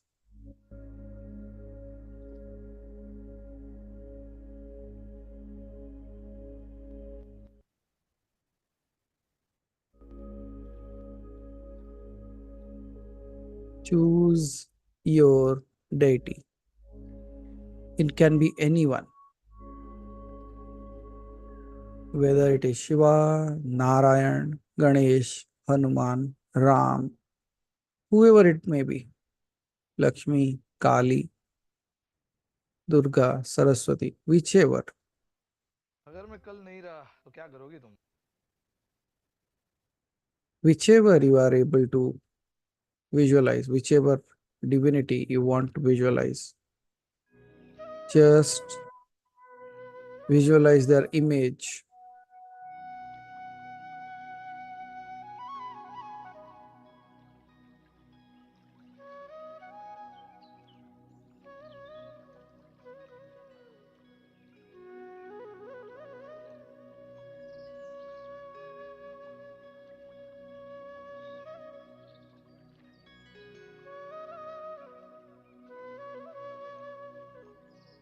Make the image of the deity very, very clear and vivid.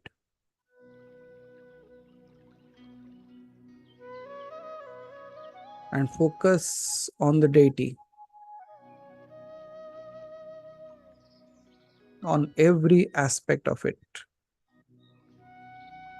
The image of the deity, the colors,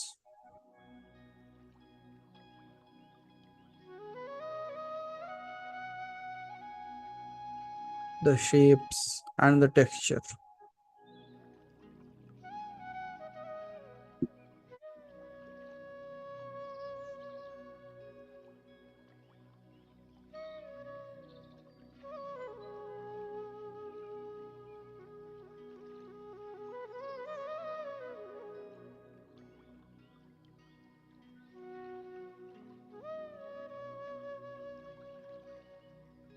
See each and every part of the deity, starting from the leg, the way they are dressed up, the jewelries that they are wearing, the smile on their face, and the Abhay Mudra that they are giving.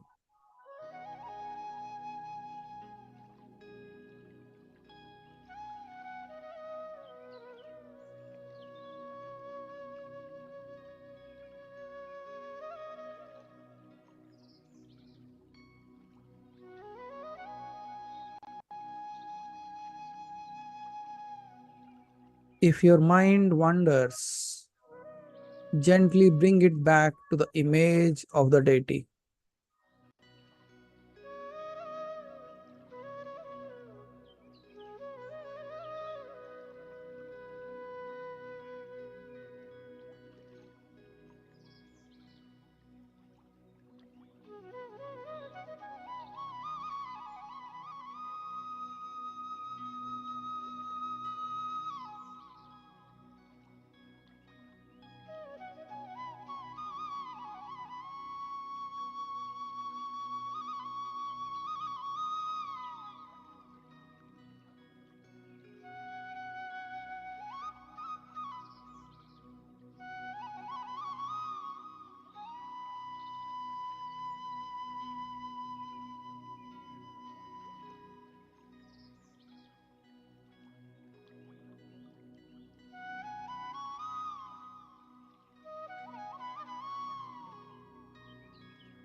Now shift your focus to a subtle element.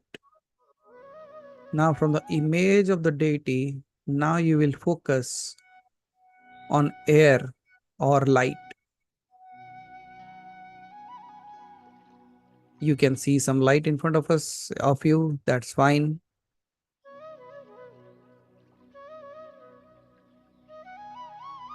From the image to a subtle element.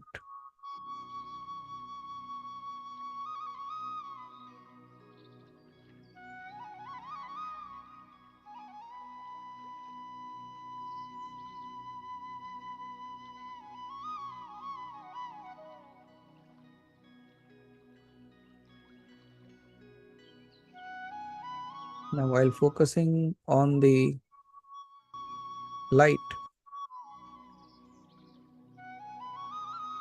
think about the qualities of that light or air, whatever you have chosen. Think of their qualities, movement, and effects in life.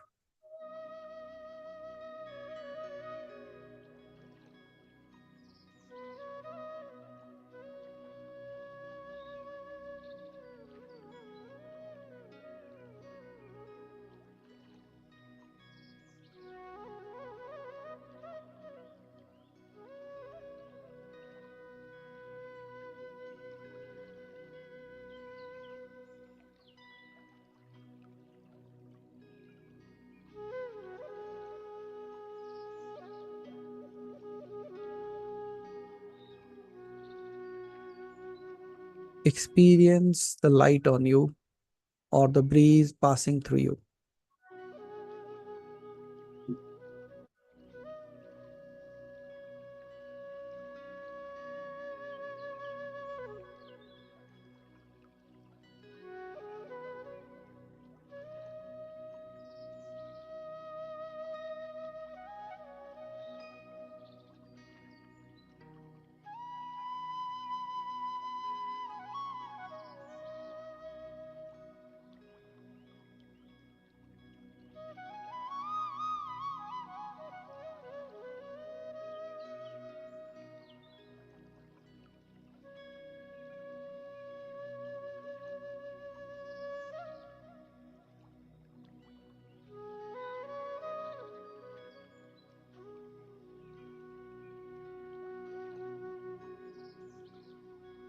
While focusing on the subtle nature of these and their effects on our life, now imagine the joy spreading from your heart throughout your body, as if your heart has become a space which is spreading the happiness within you.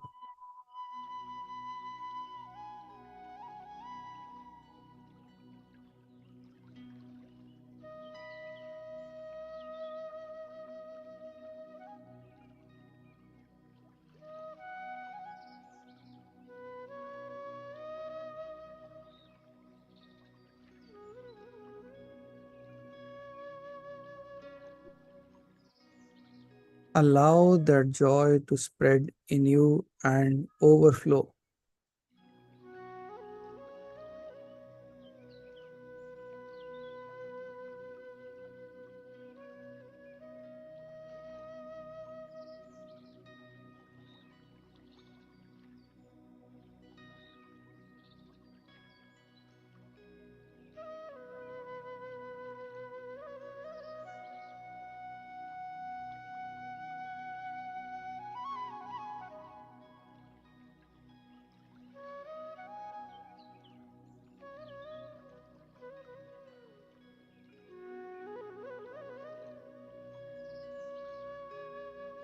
Bask in the inner bliss, letting go of all the thoughts and worries.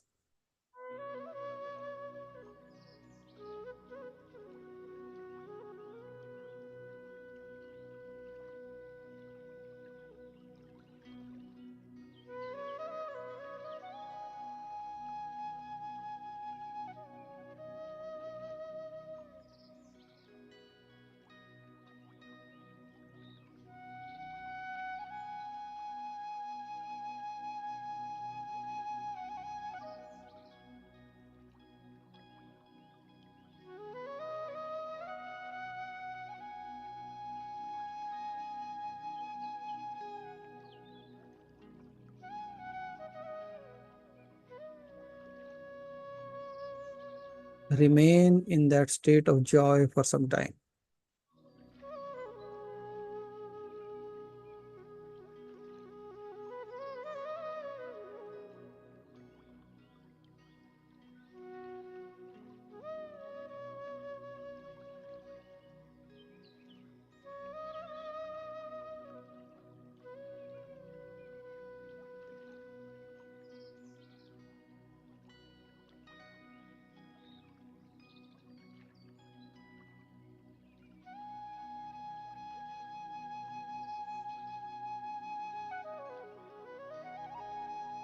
Now focus on the self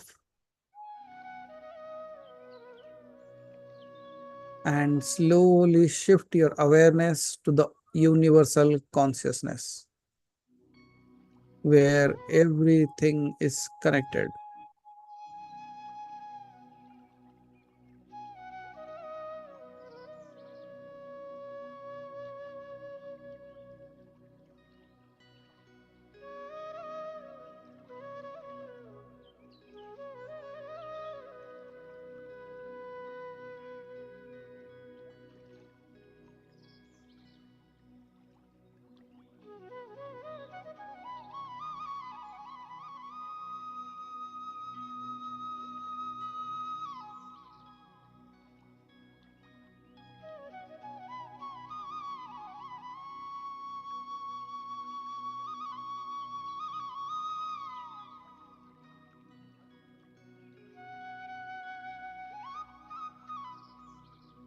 You are absolutely connected with the universe.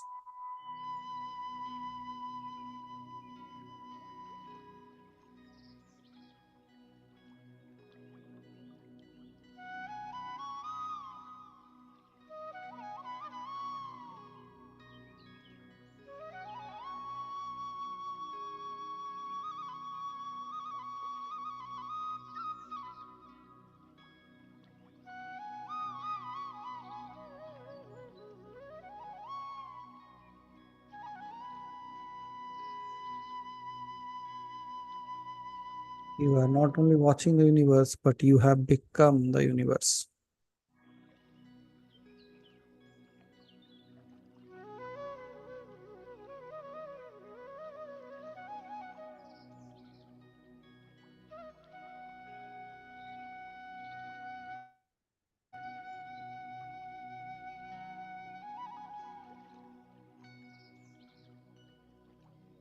Now see the interconnectedness of all life and the cosmos.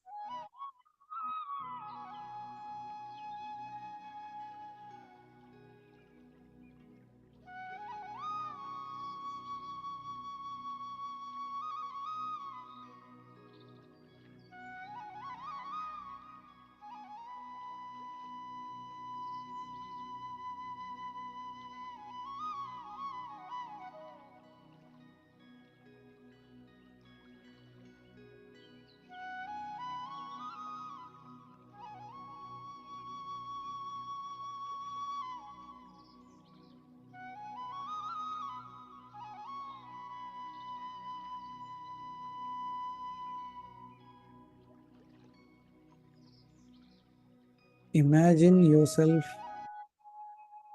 your individual identity dissolving into the whole, the greater part of the universe.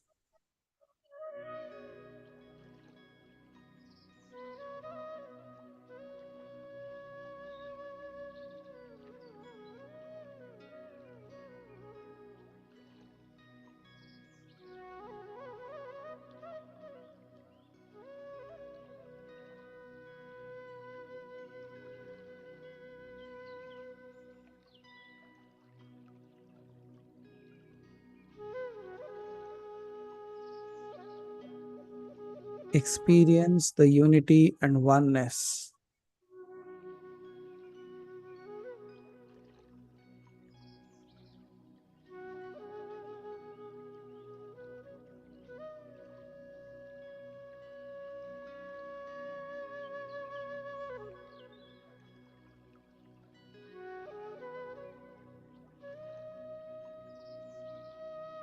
Now, as you are merge into the space.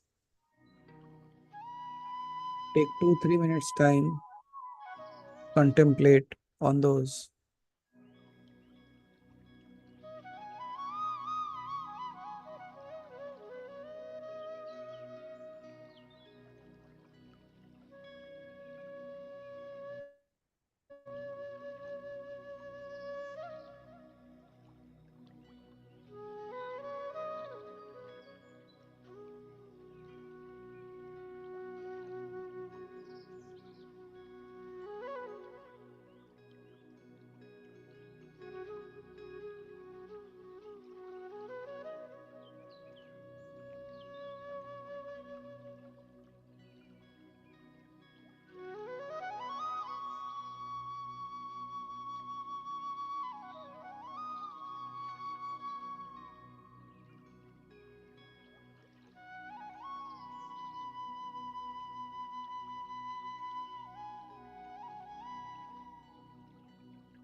Bring a smile to your face.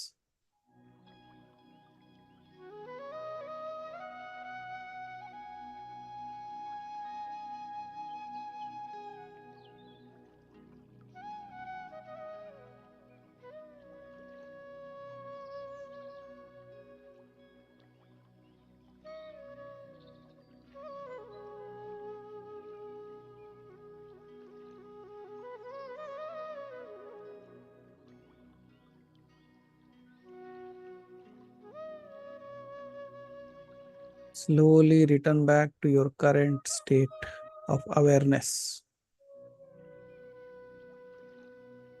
And again, take a deep breath. एक गहरी सांस. And slowly exhale through mouth. Take your time to come back. But you are able to hear my voice.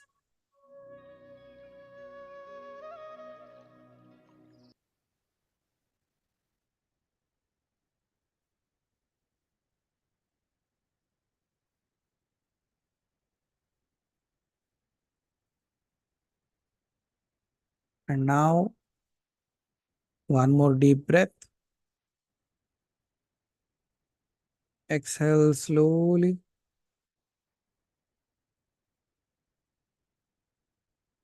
Rub your hands. Take it to your face. And when you are comfortable, slowly open your eyes while removing your hands.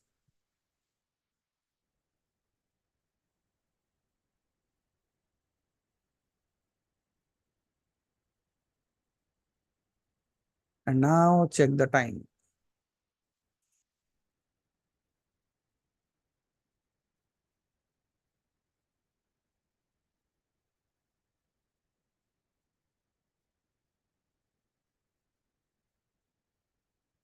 Almost 20-25 minutes gone.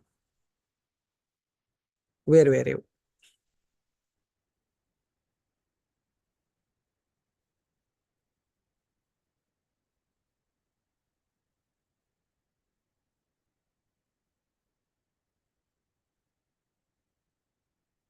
So all the people, those who are blessed, you can, means you have your own time, you can sit and do some more time of meditation and then go back to the world.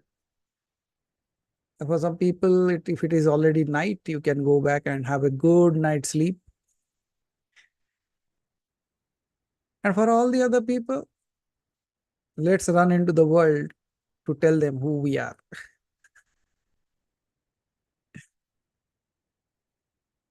So with this, with a small little understandings through these talks, you at least understood that spaces of Samadhi. And there are literally many more things coming up right now. Beautiful things are lined up. So let's see how they appear. Until we meet with you on Wednesday. Till then, remember all that has been spoken. Remember all that you have understood. And make your conflicts into divine longings. Okay? So till we meet, thank you so much for your time and for being here. See you all again. Up until then, Aham Brahmasmi, Tattvamasi, Har Har Mahadev, Radhe Radhe. बोलो बांके बिहारी लाल की जय. Narayan Narayan. Okay. दया करो राधे किशोरी दया करो श्यामा लाडली दया करो श्याम